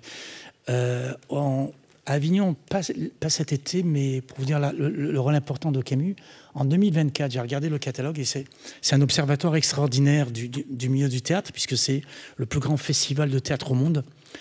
Il y a 1500 spectacles qui sont joués, et on va accueillir des comédiens metteurs en scène qui ont joué. En 2024, après les inévitables Molière et Shakespeare, Camus est en numéro 3 au niveau des spectacles qui étaient adaptés. Et juste derrière, il y avait effectivement Jono. Donc effectivement, si Camus, je crois, est autant vivant aujourd'hui, c'est parce qu'il y a comme Ozon, le cinéaste, des comédiens, des metteurs en scène qui, tels des facteurs, vont amener la lettre, le courrier pour faire découvrir Camus. Et j'ai le plaisir d'échanger avec 5 d'entre eux. Je vais leur demander de venir en scène pour qu'ils nous expliquent, et on pourra avoir la possibilité d'échanger avec eux, pourquoi ils adaptent Camus, pourquoi ils ont décidé d'adapter ce texte-là, et en quoi Camus leur parle. Voilà. Donc je vais leur demander de venir. Il y a 5 sièges, et je vais les présenter rapidement. Et pour chacun d'entre eux, on verra le visuel de leur spectacle. Je vais demander donc à Vincent Barrault de venir, à Stéphane Olivier Bisson. Il doit voir normalement Jean-Baptiste Artigas, s'il est présent. Monte Jean-Baptiste. Voilà. Idem pour Pierre Marteau. Et il doit voir dans le noir, j'espère qu'il est là, Maxime Daboville. Il est là ou pas? D'accord. Voilà. Alors, asseyez-vous. On pourra échanger avec eux, leur poser des questions. Alors, j'ai une fiche sur chacun de vos spectacles. Voilà. Alors, déjà, merci d'être venu. Je vais commencer par toi, Vincent, avec l'étranger, puisqu'effectivement, moi, j'avais découvert ton spectacle il y a déjà une bonne quinzaine d'années, me semble. 12-13 ans, au moins 12-13 ans. En 2011. Donc, c'est ça. Bon, on est en 2025. 2009, pardon, 2009. C'est ça, exactement. Alors, c'est intéressant parce que c'est un spectacle que tu as joué... Non, là, c'est plutôt l'étranger. Non, ça, c'est le spectacle de Pierre. Voilà. Voilà. Non. Parfait, merci Adrien. Voilà. Donc c'est un spectacle que tu as joué 200 fois, avec 5 séries parisiennes, 3 Avignon, 2009, 2019, 2021 et 40 ou 50 dates en tournée. Et il y a une question quand on voit ce nombre de fois où tu l'as joué à Avignon, comment tu expliques une telle longévité et surtout de continuer du public? Alors tu vas me dire effectivement l'étranger c'est le film, c'est l'œuvre majeure. Ah bah l'étranger, oui. Ce qui est très intéressant quand on tracte, c'est de voir que toute génération confondue, il y a vraiment un grand amour pour ce texte. Et souvent, quand je tracte, il y a des jeunes qui arrivent. L'étranger, j'adore, c'est mon texte préféré. Des jeunes, donc c'est très, très, très étonnant. Oui, moi, c'est un texte que je joue depuis 25 ans. Donc ça fait un gros moment. Et je l'ai joué en 2 parties. C'est-à-dire qu'en fait, au départ, j'avais une première version qui était très visuelle, puisque moi, au départ, je viens du visuel. J'ai été mime, danseur, etc. Donc, j'avais mis tout ce que j'étais dans ce texte. Et c'est une version magnifique que j'adorais. J'ai joué pas mal d'années. Après, il y a eu un trou. Après, j'ai repris. Après, j'ai arrêté pendant un temps. Et j'ai eu envie de rejouer parce que ce texte avait toujours dans la tête. Il est toujours présent. Parce que j'ai un lien très fort avec le personnage. Et quand je l'ai repris, en 2018, j'avais changé en tant que comédien. Voilà, toute cette phase corporelle n'était plus là, enfin, n'était plus la même. Et de façon, toujours, si on reprend un texte des années après, qu'on refait la même mise en scène, il ne faut pas se mentir. Enfin, vous êtes sûrement d'accord avec moi, les camarades, c'est souvent une catastrophe. Moi, j'étais plus le même homme, j'avais cassé le 4e mur, et donc, à ce moment-là, c'est un nouveau Meursault qui est arrivé. Et ça a été très, très, très intéressant, parce qu'en cassant le mur, la première version était très visuelle. Il y avait un carré de sable, il y avait 4 chaises, et avec ça, il revivait toute son histoire. Il allait la chercher. Il y avait des silences énormes. Donc là, on était vraiment dans le Meursault qui est en recul, très en recul. Et je l'adorais, limite même je devenais autiste. Le spectacle durait 2h30. Des fois, une fois, il a duré 2h45. Mais là, en face, on m'a dit, tu sais Vincent, c'est fini. Les spectateurs, tu peux plus les avoir là. Heureusement, c'était en répétition. Et après, j'ai dû revenir en arrière. Il faisait plutôt 2h15. Et c'était assez extraordinaire. Mais il était... Voilà, les spectateurs n'étaient pas là. Je pouvais le jouer tout seul. Je pouvais jouer devant une personne. Il n'y avait pas de problème, puisque de toute façon, il était dans son monde. Et quand je l'ai repris, en cassant le 4e mur, là, il s'est mis vraiment à parler aux gens, comme là, je vous parle, comme il les voit. Et ce qui a été très intéressant, c'est qu'il y a un nouveau Meursault qui est apparu. Et là, j'ai vraiment découvert à quel point c'est un petit bonhomme. Justement, ce qu'on disait tout à l'heure, ce que vous disiez. C'est un petit pied noir. Il est là, il parle avec les mains. Alors, ce n'est pas une caricature du tout, parce qu'il a quand même ce côté en recul. Mais c'est un petit gars d'âgé. C'est Camus, en fait. Et c'est vraiment Camus. Quand on entend Noce, il y a plein de passages de l'étranger. C'est le rapport à la nature de Camus. Le rapport aux femmes, c'est celui de Camus. Et donc, ce qui a été passionnant, c'est de voir aussi le retour du public. C'est-à-dire que la première version marchait très, très bien. Vraiment, les gens adoraient le spectacle. Et quand j'ai repris, je me suis dit, qu'est-ce qui va se passer ? Et finalement, c'est le même retour, quoi. Les gens adorent, parce qu'ils adorent ce texte, souvent. Et que même ceux qui des fois, étaient vraiment déboussolés par ce personnage. Il y a des gens, quand même, qui ne supportent pas Meursault, ça. Ils ne comprennent pas, quoi. Et là, du coup, ils comprennent. Parce que, justement, il y a cette vie, il y a... il leur parle, déjà. Donc, comme il leur parle, puis ils comprennent. Et puis, je joue tous les personnages. Enfin, il joue tous les personnages. Donc, ça fait qu'on est vraiment... ce qui est extraordinaire, c'est que c'est un voyage. C'est-à-dire que ça démarre par aujourd'hui, maman est morte, et puis à la fin, il me restait à souhaiter qu'il y ait beaucoup de spectateurs le jour de mon exécution.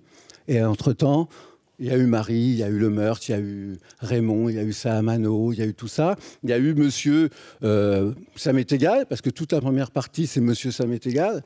Et puis après, il commence à dire non, non, non, jusqu'à la colère, et puis après la libération. Donc c'est un voyage incroyable. Et souvent, à la fin du spectacle, c'est le silence. Les gens n'applaudissent pas, et là, c'est gagné, quoi. C'est-à-dire qu'ils étaient vraiment dans l'histoire.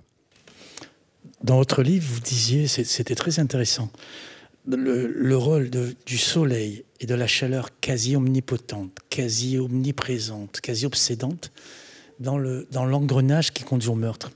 C'est un personnage, la chaleur. Son rôle fondamental dans le mécanisme qui conduit au meurtre. Et je trouvais ça très, très pertinent. Si vous voulez nous en dire un mot. Non. Alors, j'ai l'impression, je crois qu'Antoine Gallimard, de mémoire, c'est magnifique s'il t'avait écrit. Il avait écrit « L'étranger a un petit frère, bravo ». C'est magnifique. Voilà, il a la première version. C'est magnifique. Kamel Daoud a écrit là-dessus. Oui, je sais. Mais j'ai pas réussi à lire le livre. Il a écrit il a fait parler le frère de l'arabe tué. Ouais, je sais. Oui. En lui donnant un nom. Oui, je sais, mais j'arrive pas à le lire. Je suis tellement dans le texte. Je sais pas que c'est vrai que tout.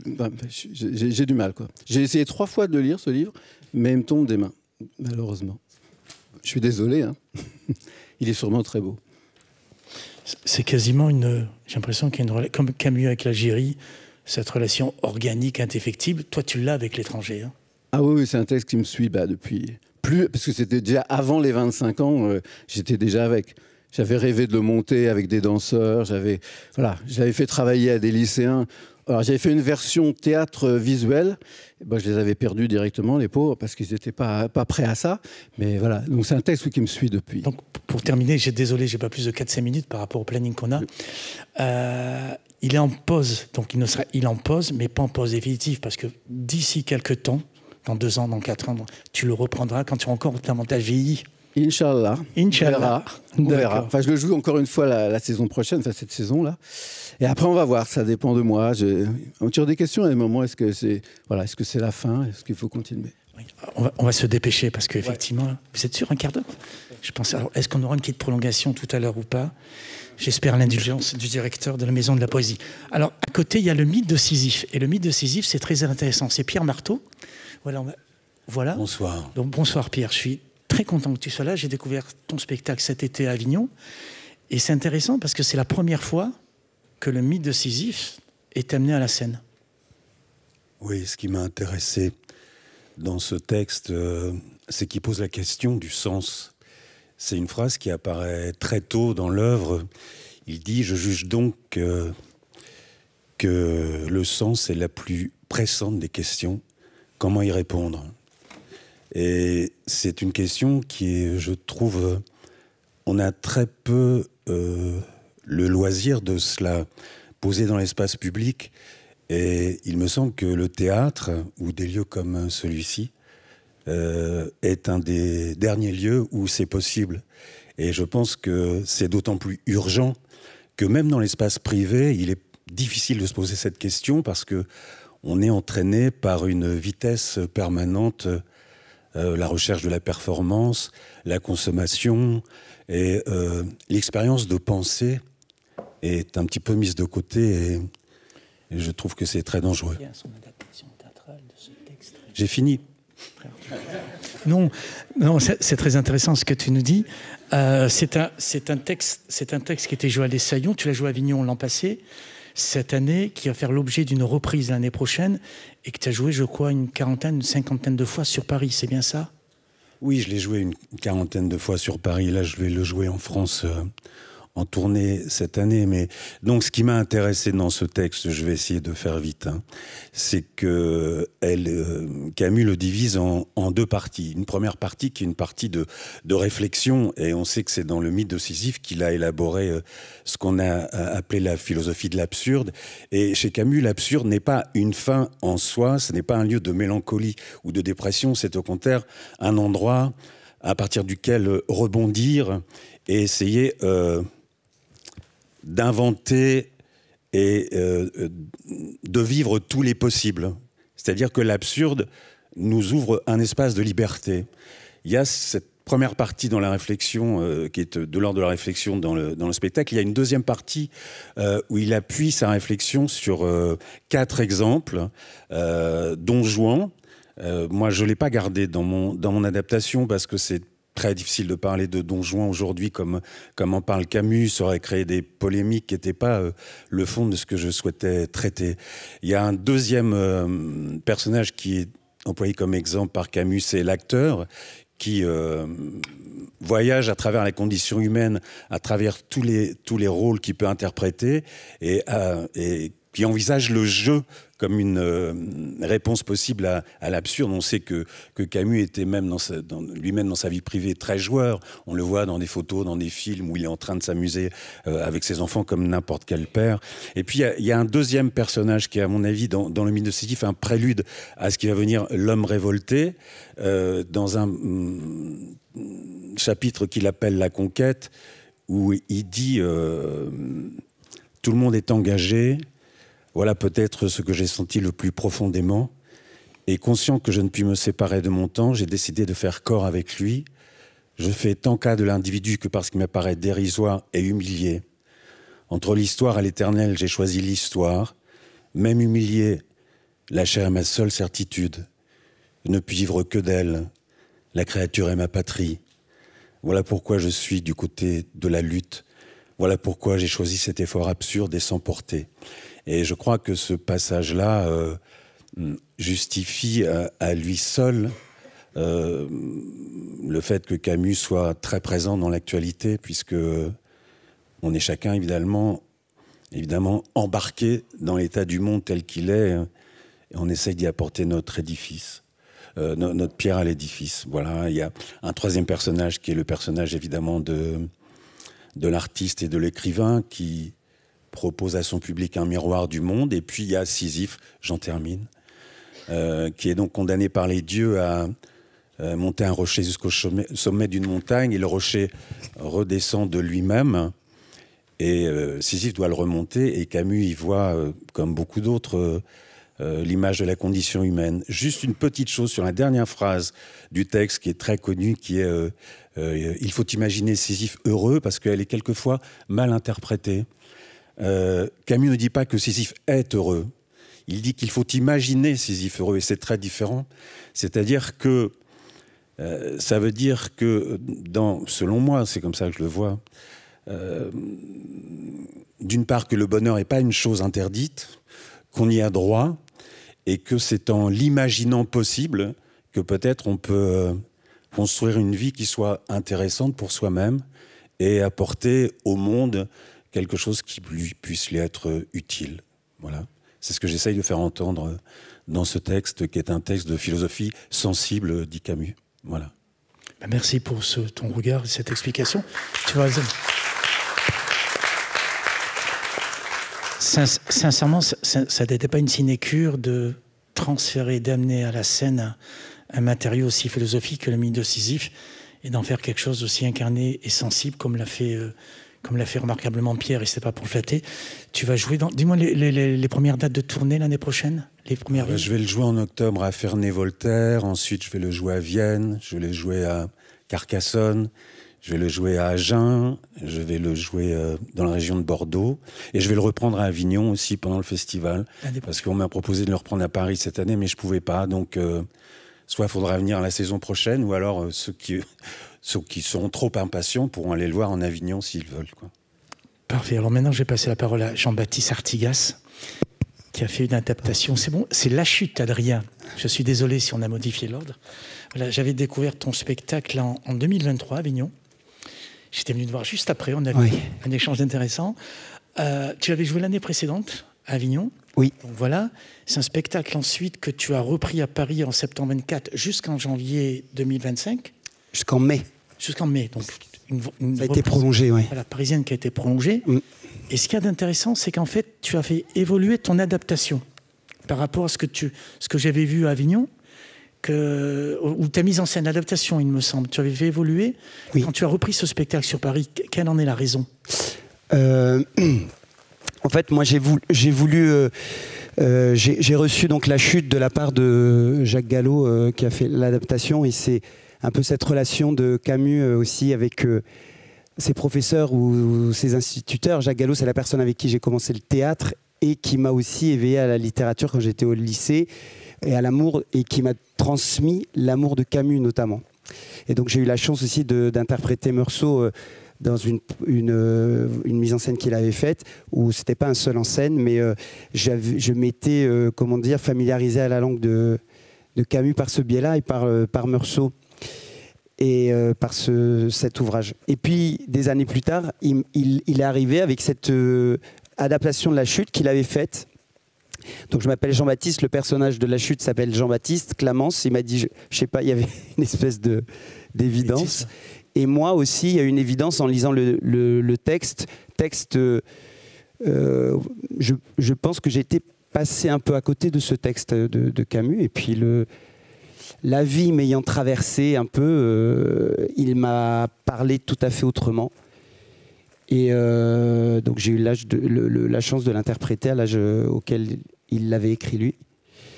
Et voilà. Donc cette version, moi j'ai voulu jouer cette adaptation, pas La Chute, l'œuvre, mais l'adaptation de ce texte qui m'a particulièrement parlé et qui, je trouve, était très judicieuse et très très bien faite. Je l'ai joué et à force d'interpréter et de jouer, de donner ce texte et puis d'écouter aussi comment il était perçu et reçu, et puis des échanges dans notre rencontre, et parmi tant d'autres, je suis revenu de plus en plus à l'œuvre intégrale elle-même, et je me dis, mais je ne peux pas ne pas dire ça. Donc après, il y a tout un jeu comme ça, d'agencement, de choses que j'estimais plus judicieuses pour être dites et reçues sur scène, et dans le parcours que j'avais tracé du personnage, et donc retirer certaines choses, et notamment, pour le coup, il y a aussi il y a toute une dimension philosophique dans la chute qui moi, par rapport au parcours que je voulais tracer, en tout cas, où je recherchais aussi l'aspect sensuel et sensible c'est ce qui m'intéresse chez Camus, d'être parcouru par ça, et de donner au spectateur de partager cette langue et l'émotion qui s'en dégage, et en l'occurrence pour le personnage de Clamence, la solitude et le remords ou la culpabilité, ou en tout cas voilà, la confession, partager cette confession de cet homme avec mes contemporains, et voilà. Dans votre panthéon des films, des ouvrages de Camus, La Chute, vous la placez où? Dans le livre, je rappelle que quand elle a lu le livre La Chute, la femme de Camus, Francine, elle lui a dit, celui-là, vous me le devez. Celui-là, tu me le dois. Tu me le dois. Ce livre, tu me le dois. Ah oui. Parce qu'il y a un écho. C'est la souffrance. C'est ça, la culpabilité qu'il porte. Alors c'est aussi un texte comme Les Justes qui est souvent joué. Moi j'avais vu une version d'Yvan Morane il y a 4-5 ans de ça. Quel est toi le regard particulier en disant, moi Jean-Baptiste, voilà mon prisme, voilà ma manière de voir le texte, voilà en 2-3 mots par rapport à ceux qui connaissent ce livre? Je trouve qu'à la fin du livre, à la lecture du livre, ce qui demeure, c'est à qui il parle, la question. À qui parle-t-il? À qui s'est-il adressé? En tout cas, moi, c'est ce qui me frappe la poitrine à chaque fois. Mais est-ce qu'il a vraiment parlé à quelqu'un? Est-ce que cet alter ego ou ce personnage, est-ce qu'on est dans sa tête? Est-ce qu'on est... Voilà, bon, après, nous, en tant qu'acteurs et metteurs en scène, on développe aussi l'imaginaire, et puis on essaie de s'approprier quelque chose et d'offrir un regard sur cette chose-là. Donc moi, ça m'interpellait ça. Et en fait, ce que j'ai aimé, c'est le fait donc je suis seul en scène, parce que j'aurais pu incarner le personnage à qui il s'adresse. Et c'est de rendre présent l'absence et l'être absent. Et je trouvais ça tellement fort de parler à quelqu'un qui n'est pas là, que voilà, moi ça me fait quelque chose. Et je pense aux spectateurs, ce triangle, je m'adresse évidemment comme Camus au lecteur et moi au spectateur, mais en m'adressant vraiment à quelqu'un, pour finalement, moi, en tout cas, c'est comme ça, c'est vers là que je l'ai amené, dire qu'il s'adresse à lui-même, en fait. Voilà. Parfait. Je dois malheureusement accélérer, je suis désolé. pour permettre au public de poser quelques questions. Maxime Daboville, alors je n'ai pas vu votre spectacle. Bonjour, déjà merci d'être venu parce que je crois qu'il joue ce soir-là. Tout à fait, c'est la première fois que je ne suis pas allé à... Parce que c'est la 6e ce soir, ça a commencé mardi. Ça m'a énormément touché de me dire, voilà, là, je n'irai pas voir mes comédiens, je serai à la rencontre. Oui. Alors, je suis passé les voir avant. Pardon ? Parce que justement ce soir ma famille y allait. Je me suis dit c'est con, j'y serai pas. Donc je les ai accompagnés au théâtre. Je suis allé saluer les acteurs et c'est pour nourrir un sentiment de culpabilité que vous me dites ça ou pas? Non, hein? Alors est-ce que ça démarre bien parce que là ça joue depuis une semaine. Écoutez, pour l'instant c'est depuis on en a fait que 6 hein, donc 5. Donc on en fait 6 par semaine. Pour l'instant toutes les représentations ont été complètes. On a même refusé du monde, pourvu que ça dure. Mais je pense que Camus porte chance. On en écoute un extrait tout à l'heure par une lecture que faisait Frédéric Andrew. Et quand j'ai regardé le dossier de presse, en écho justement à l'actualité de Camus, dans le dossier de presse, c'est très simple. Vous y allez, vous carrément, hein, c'est votre point de vue. C'est très simple. Dans un monde violent, où la sérénité du débat public est en péril et où un nouveau terrorisme fait des ravages, il est bon de se réinterroger avec Camus sur les vertus de la mesure, de se replonger dans son humanisme farouche. Donc vous dites, voilà, voilà. Alors c'est intéressant, creuser très Oui, alors pour faire très bref, c'est pas mon initiative, c'est la première fois que je fais une mise en scène. On m'a demandé de faire cette mise en scène. Qui ? Un groupe d'acteurs qui ont une compagnie qui s'appelle les Fautes de Frappe. Il se trouve qu'il y a quelques années, je donnais des cours de théâtre et 3 d'entre eux, ils sont 4, étaient mes élèves. Et ils sont venus vers moi, je suis d'abord comédien. Mais il se trouve que ça m'a tout de suite interpellé parce que je sortais d'un long compagnonnage avec Anouilh, Pauvre Bitos de Jean Anouilh. Et il y a alors Anouilh et Camus, c'est pas la même chose, mais ils ont eu une forme d'entente après, justement sur la nuance. Anouilh était clairement plus réactionnaire que Camus. Seulement, voilà, ils avaient peut-être en partage l'anticonformisme, on va dire, surtout par rapport à l'époque, sauf que Anouilh le poussait très très loin, on va dire. Et Pauvre Bitos, c'est une pièce où il va dénoncer un petit peu les excès de l'épuration, en faisant un parallèle entre la terreur de 93, donc au nom de la vertu, on massacre, et l'épuration, voilà. Et il se trouve qu'il s'était rapproché de Camus pour notamment... parce qu'il avait été un peu le fer de lance de la demande de grâce de Brasillac, et puis Camus avait refusé, et après il l'a regretté. Il a dit « j'ai regretté, j'aurais dû signer ». Bon, enfin, bref, passons. Mais ce qui m'a intéressé, que ce soit dans Pauvre Bitos et là dans Les Justes, parce que c'est exactement le même sujet, c'est le sujet de la terreur au nom de la vertu. C'est-à-dire que pour que la vertu soit efficace, il faut passer par la terreur. Faut-il passer par la terreur? Donc moi, c'est ça qui m'a passionné. Et voilà, et ce que j'aime chez Camus, que je connaissais assez mal, mais c'est cette idée qui aujourd'hui est beaucoup plus en vogue, beaucoup plus à la mode, cette idée, disons, que vous avez largement évoquée, donc c'est pas la peine de trop en parler, qui est l'idée du courage de la nuance, en fait.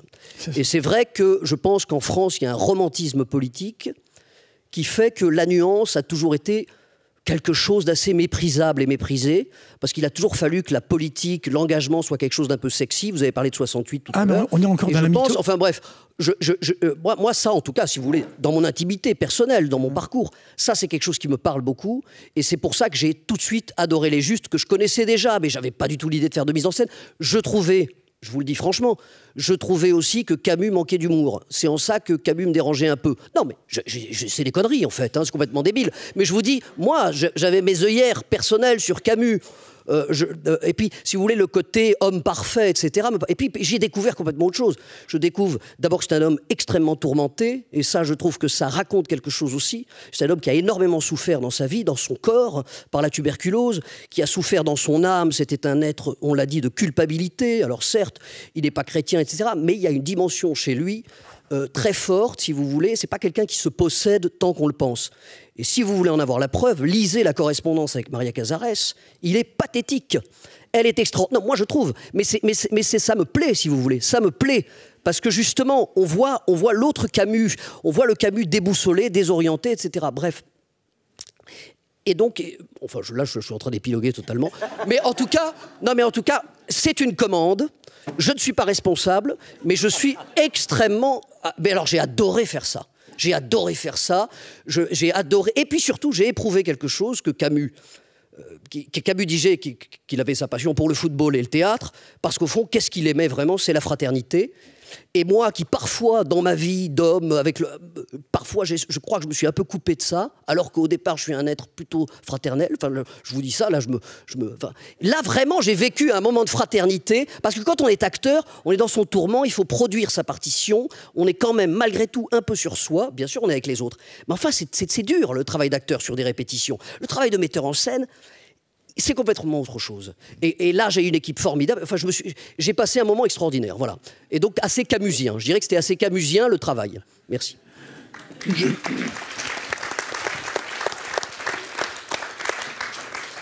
Juste un mot, si j'y arrive. Il a dit quelque part, le seul endroit au monde où je me sens innocent, c'est le théâtre. Innocent de quoi? C'est dans la chute. Peut-être. Ouais. D'autre part, vous avez dit un truc très important sur la nuance, tous les deux. Il y a plus simple que la nuance, c'est l'argumentation. Donc dans l'échange intellectuel, soit vous insultez, vous neutralisez, vous empêchez de parler, l'excommunication, ou alors vous argumentez. Donc c'est ça qu'il faut réhabiliter. Et Camus s'est bourré d'argumentation, de construction. Un mot sur la nuance, deux choses. Il y a un remarquable, je crois que vous le citez dans votre livre ou dans un interview, je ne me souviens pas, je vous le conseille, il y a un remarquable ouvrage d'un journaliste du Monde, le responsable du Monde littéraire, Pierre Birnbaum. C'est Pierre son nom? Jean? Moi j'avais... Pierre Birnbaum ou Jean Birnbaum? Jean Birnbaum, qui a écrit L'éloge de la nuance, et dans lequel il y a un chapitre consacré à Camus et un chapitre consacré à Nouillet. Donc, mais je vous le passerai. Puisque vous allez m'inviter à votre spectacle que je n'ai pas encore vu, ça c'est évident. Je vous amènerai je vous amènerai cet ouvrage. Et deuxièmement, sur le foot, quand vous dites l'acteur il est sur soi, et c'est la métaphore entre le metteur en scène qui est l'entraîneur et le joueur qui pense à lui. Oui. Voilà. C'est une excellente métaphore. L'entraîneur, c'est le metteur en scène. Le dernier, c'est effectivement Stéphane de Lévi-Bisson, qui, comme Pierre, tu as adapté les carnets, si on peut voir l'affiche des carnets, et on va devoir aller très vite, j'en suis désolé, mais il y a une question très intéressante qu'on va te poser par rapport à l'Algérie. Jamais adapté. Et tu décides d'adapter les carnets que j'ai découverts cet été sur Avignon et que tu avais déjà joué. Quelle en est rapidement la raison ? C'est arrivé, ce malheur m'est arrivé en 2010, quand je préparais la mise en scène de Caligula, qu'avait magnifiquement incarné Bruno Puzzulu, au Théâtre de l'Athénée, puis en tournée.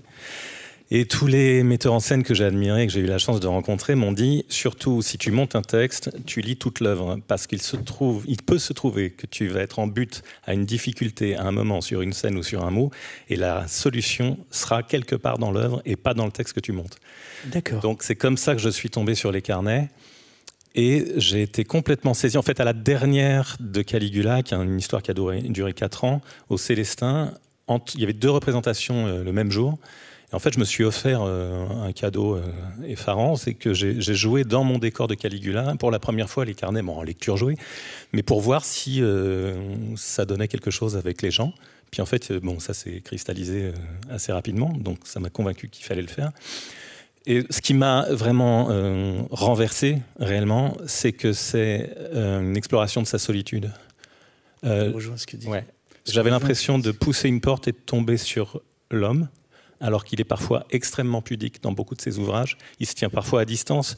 Souvent même, je trouve qu'il se terrorise lui-même avec l'idée qu'il se fait de la littérature ou de comment il faudrait qu'il écrive au moment où il écrit un roman, parce qu'il change tout le temps de forme, etc. Et il se fait souvent des procès en illégitimité. Dans les carnets, c'en est bourré.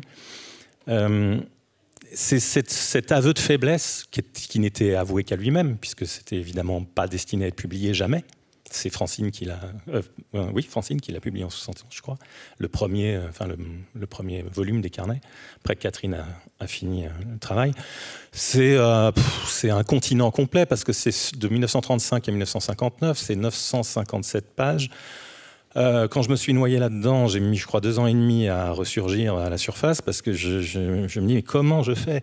Est-ce que c'est par thème ? Est-ce que c'est par chronologie ? Catherine Camus, dont on a dit grand bien déjà ici, m'a sauvé, m'a pris par le paletot, elle m'a dit « pense au lieu, à la géographie ». Et en fait, effectivement, la géographie agglomère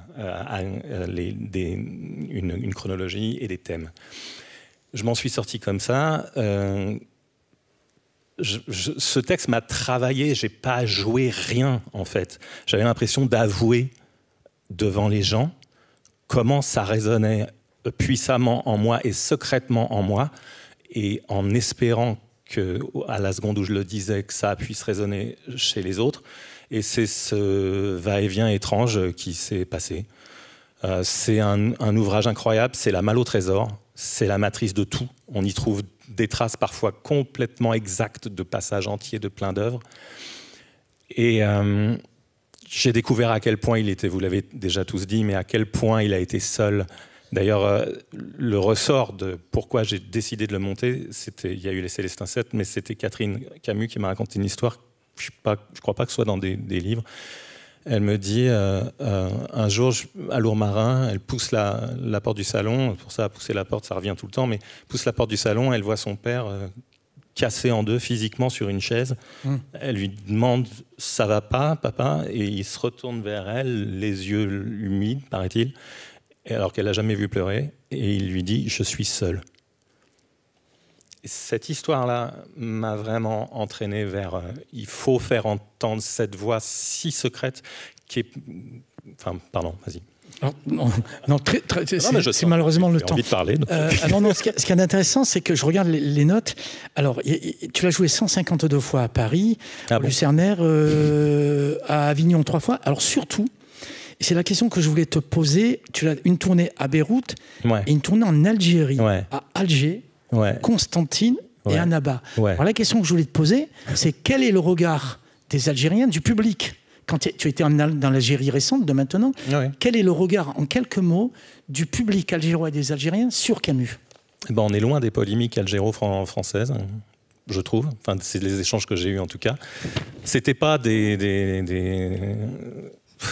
Ils ont J'aurais peut-être plus pour ces questions. Ah ouais ? Je poursuis alors. Non, je pensais que vous vouliez m'adresser à moi, j'en étais ravi. Non, on est loin des polémiques algéro-françaises, vraiment. Et pour résumer, ce qui ressort le plus fréquemment, c'est un écrivain algérien. Formule de Kamel Daoud. Formule de Kamel Daoud. M'ont dit. Il est à nous. Kamel Daoud a cette formule magique. C'est le plus grand écrivain algérien pour moi. Kamel Daoud, que vous avez rencontré. Je voulais te parler de La Mort heureuse, qui est ta prochaine adaptation de Camus, qui est créée. Tu vas faire une tournée internationale. Mais je suis désolé de revenir un peu sur mon engagement, mon cher Stéphane, parce que j'aimerais donner un peu la parole au public. Oui, bien sûr. Voilà, pour ceux qui veulent poser des questions à M. Védrine ou à nos metteurs en scène comédiens, qu'ils ne s'en privent pas. Voilà, donc il peut avoir un micro, on peut leur apporter. Adrien, si on peut avoir un petit peu de lumière. Et je vais demander à Olivier, le directeur de la maison, d'être un peu indulgent. Il m'avait dit 21h, il est 5. Si on peut prendre Olivier, peut-on prendre 10 minutes ou pas ? Olivier, ta réponse en public ? Bon. Ouais. Et bon, pardon ?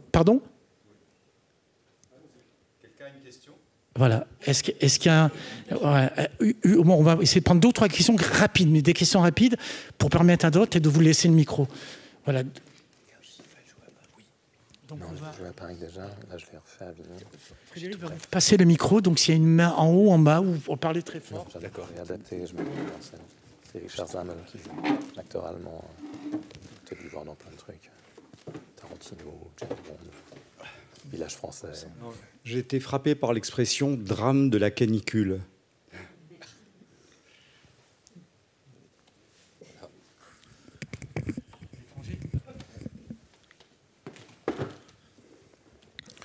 Ça doit choquer, j'imagine, parce que le déroulement du drame est tellement dramatique que moi j'ai ajouté un élément, on ne peut pas dire ironique parce que le sujet est tragique, mais quand on lit le texte, il y a l'impression d'une chaleur écrasante, sans arrêt.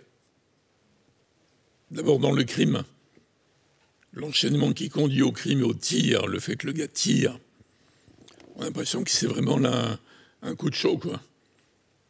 Alors on peut l'expliquer autrement. Voilà. Alors évidemment, mon commentaire rapetisse trop le livre. On peut le rejeter comme étant une ironie mal placée. Mais relisez-le, vous verrez l'impression. L'impression, pas sur la plage, mais au moment du tir. Le soleil l'aveugle. Il ne contourne pas le doigt. Et après, dans le procès, dans la salle d'audience, c'est insupportable tout le temps. On est déjà en canicule 2025, vous voyez, par rapport à ça. Bon, n'accordez pas une importance exagérée à cette présentation. Question ?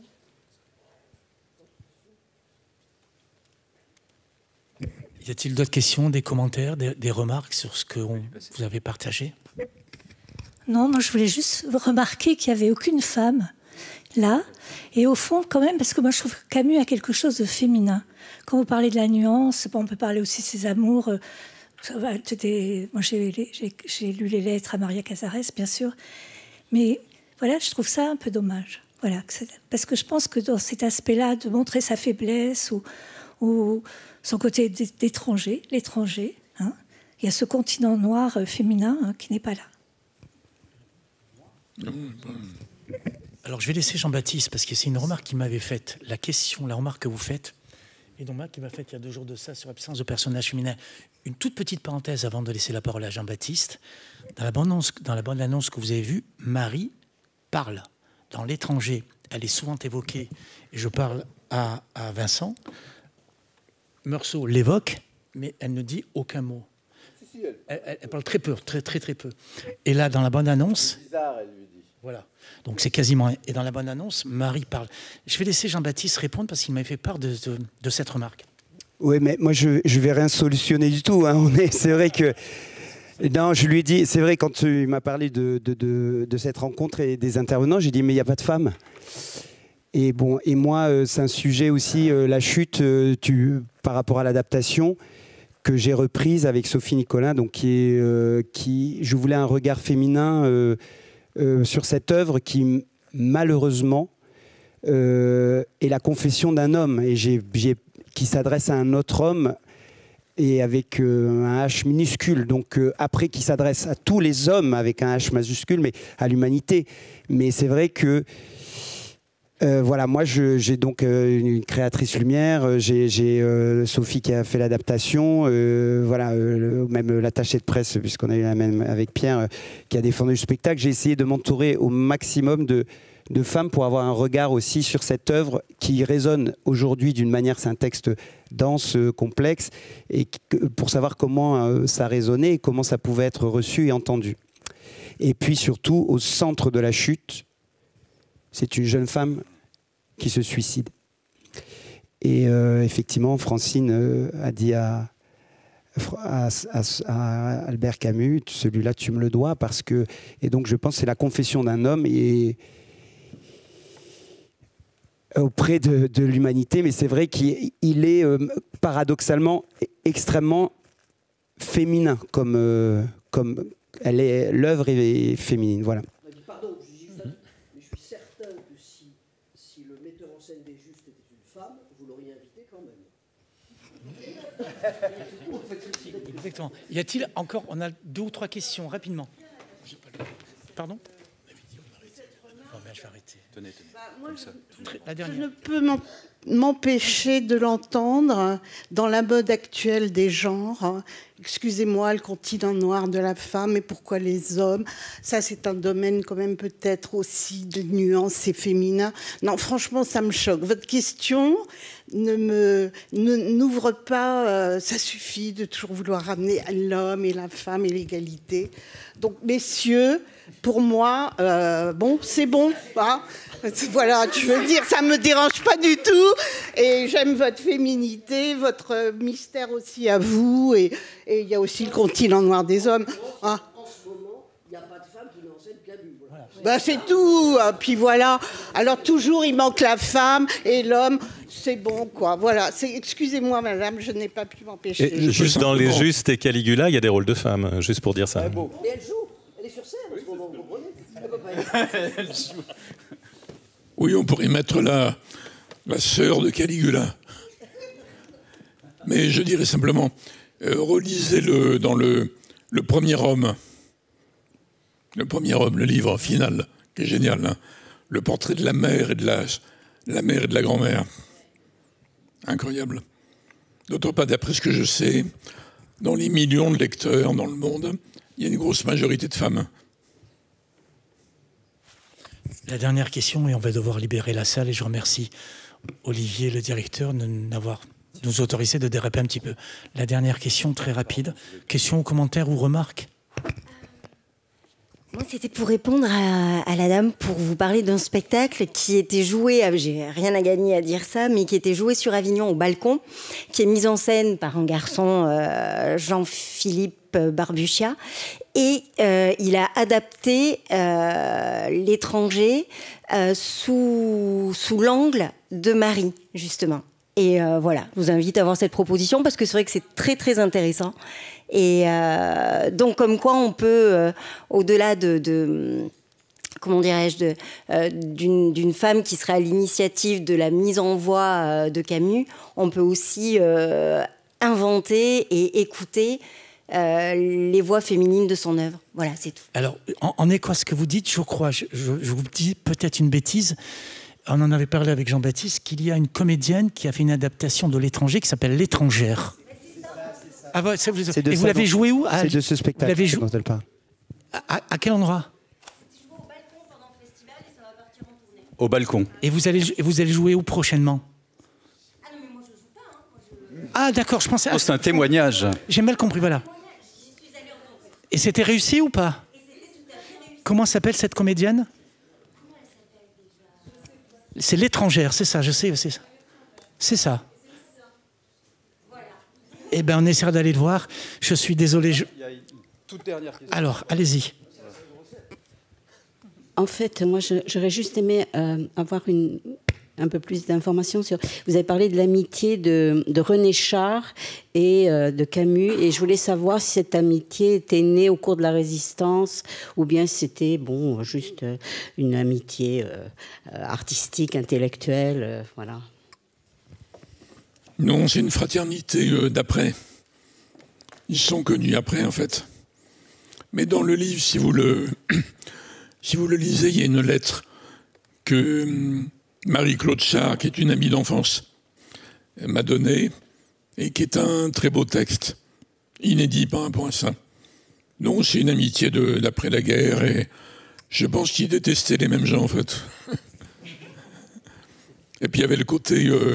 Provence, l'île sur la Sorgue, etc. Puis après, voilà, ils ont dû avoir quelques aventures en commun. Mais attention, aux foudres par rapport à ça. Non, c'est une vraie amitié magnifique, à l'ancienne, mais de l'après-guerre. Et il y a une très belle correspondance, je pense que vous la connaissez. René Char qui a eu une magnifique correspondance. Plus de questions, c'est bon Frédéric, c'est bon? On arrête.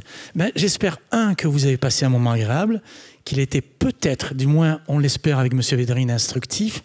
Je vous conseille d'aller découvrir les spectacles que les metteurs en scène, comédiens ont évoqués devant vous. Il suffit d'aller sur leur site et vous verrez, pour Paris c'est évident, mais pour les autres, quelles sont les dates et les villes dans lesquelles ils vont prochainement passer.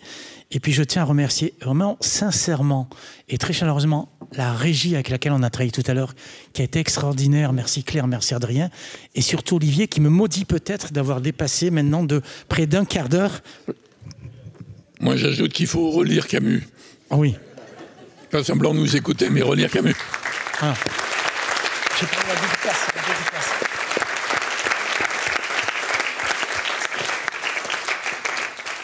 Et pour ceux qui le veulent, il y a une vente de livres juste à côté, là, quand vous sortez, avec une dédicace que fera Monsieur Védrine. Il n'y a pas beaucoup de livres, on n'en a pas, bon voilà. Mais pour ceux qui le souhaitent, donc possibilité de dédicace quand vous sortez sur la droite. Je vous remercie d'être resté jusqu'au bout. Et je vous, comme le dit Monsieur Védrine, au plaisir de continuer de lire Camus. Merci bien.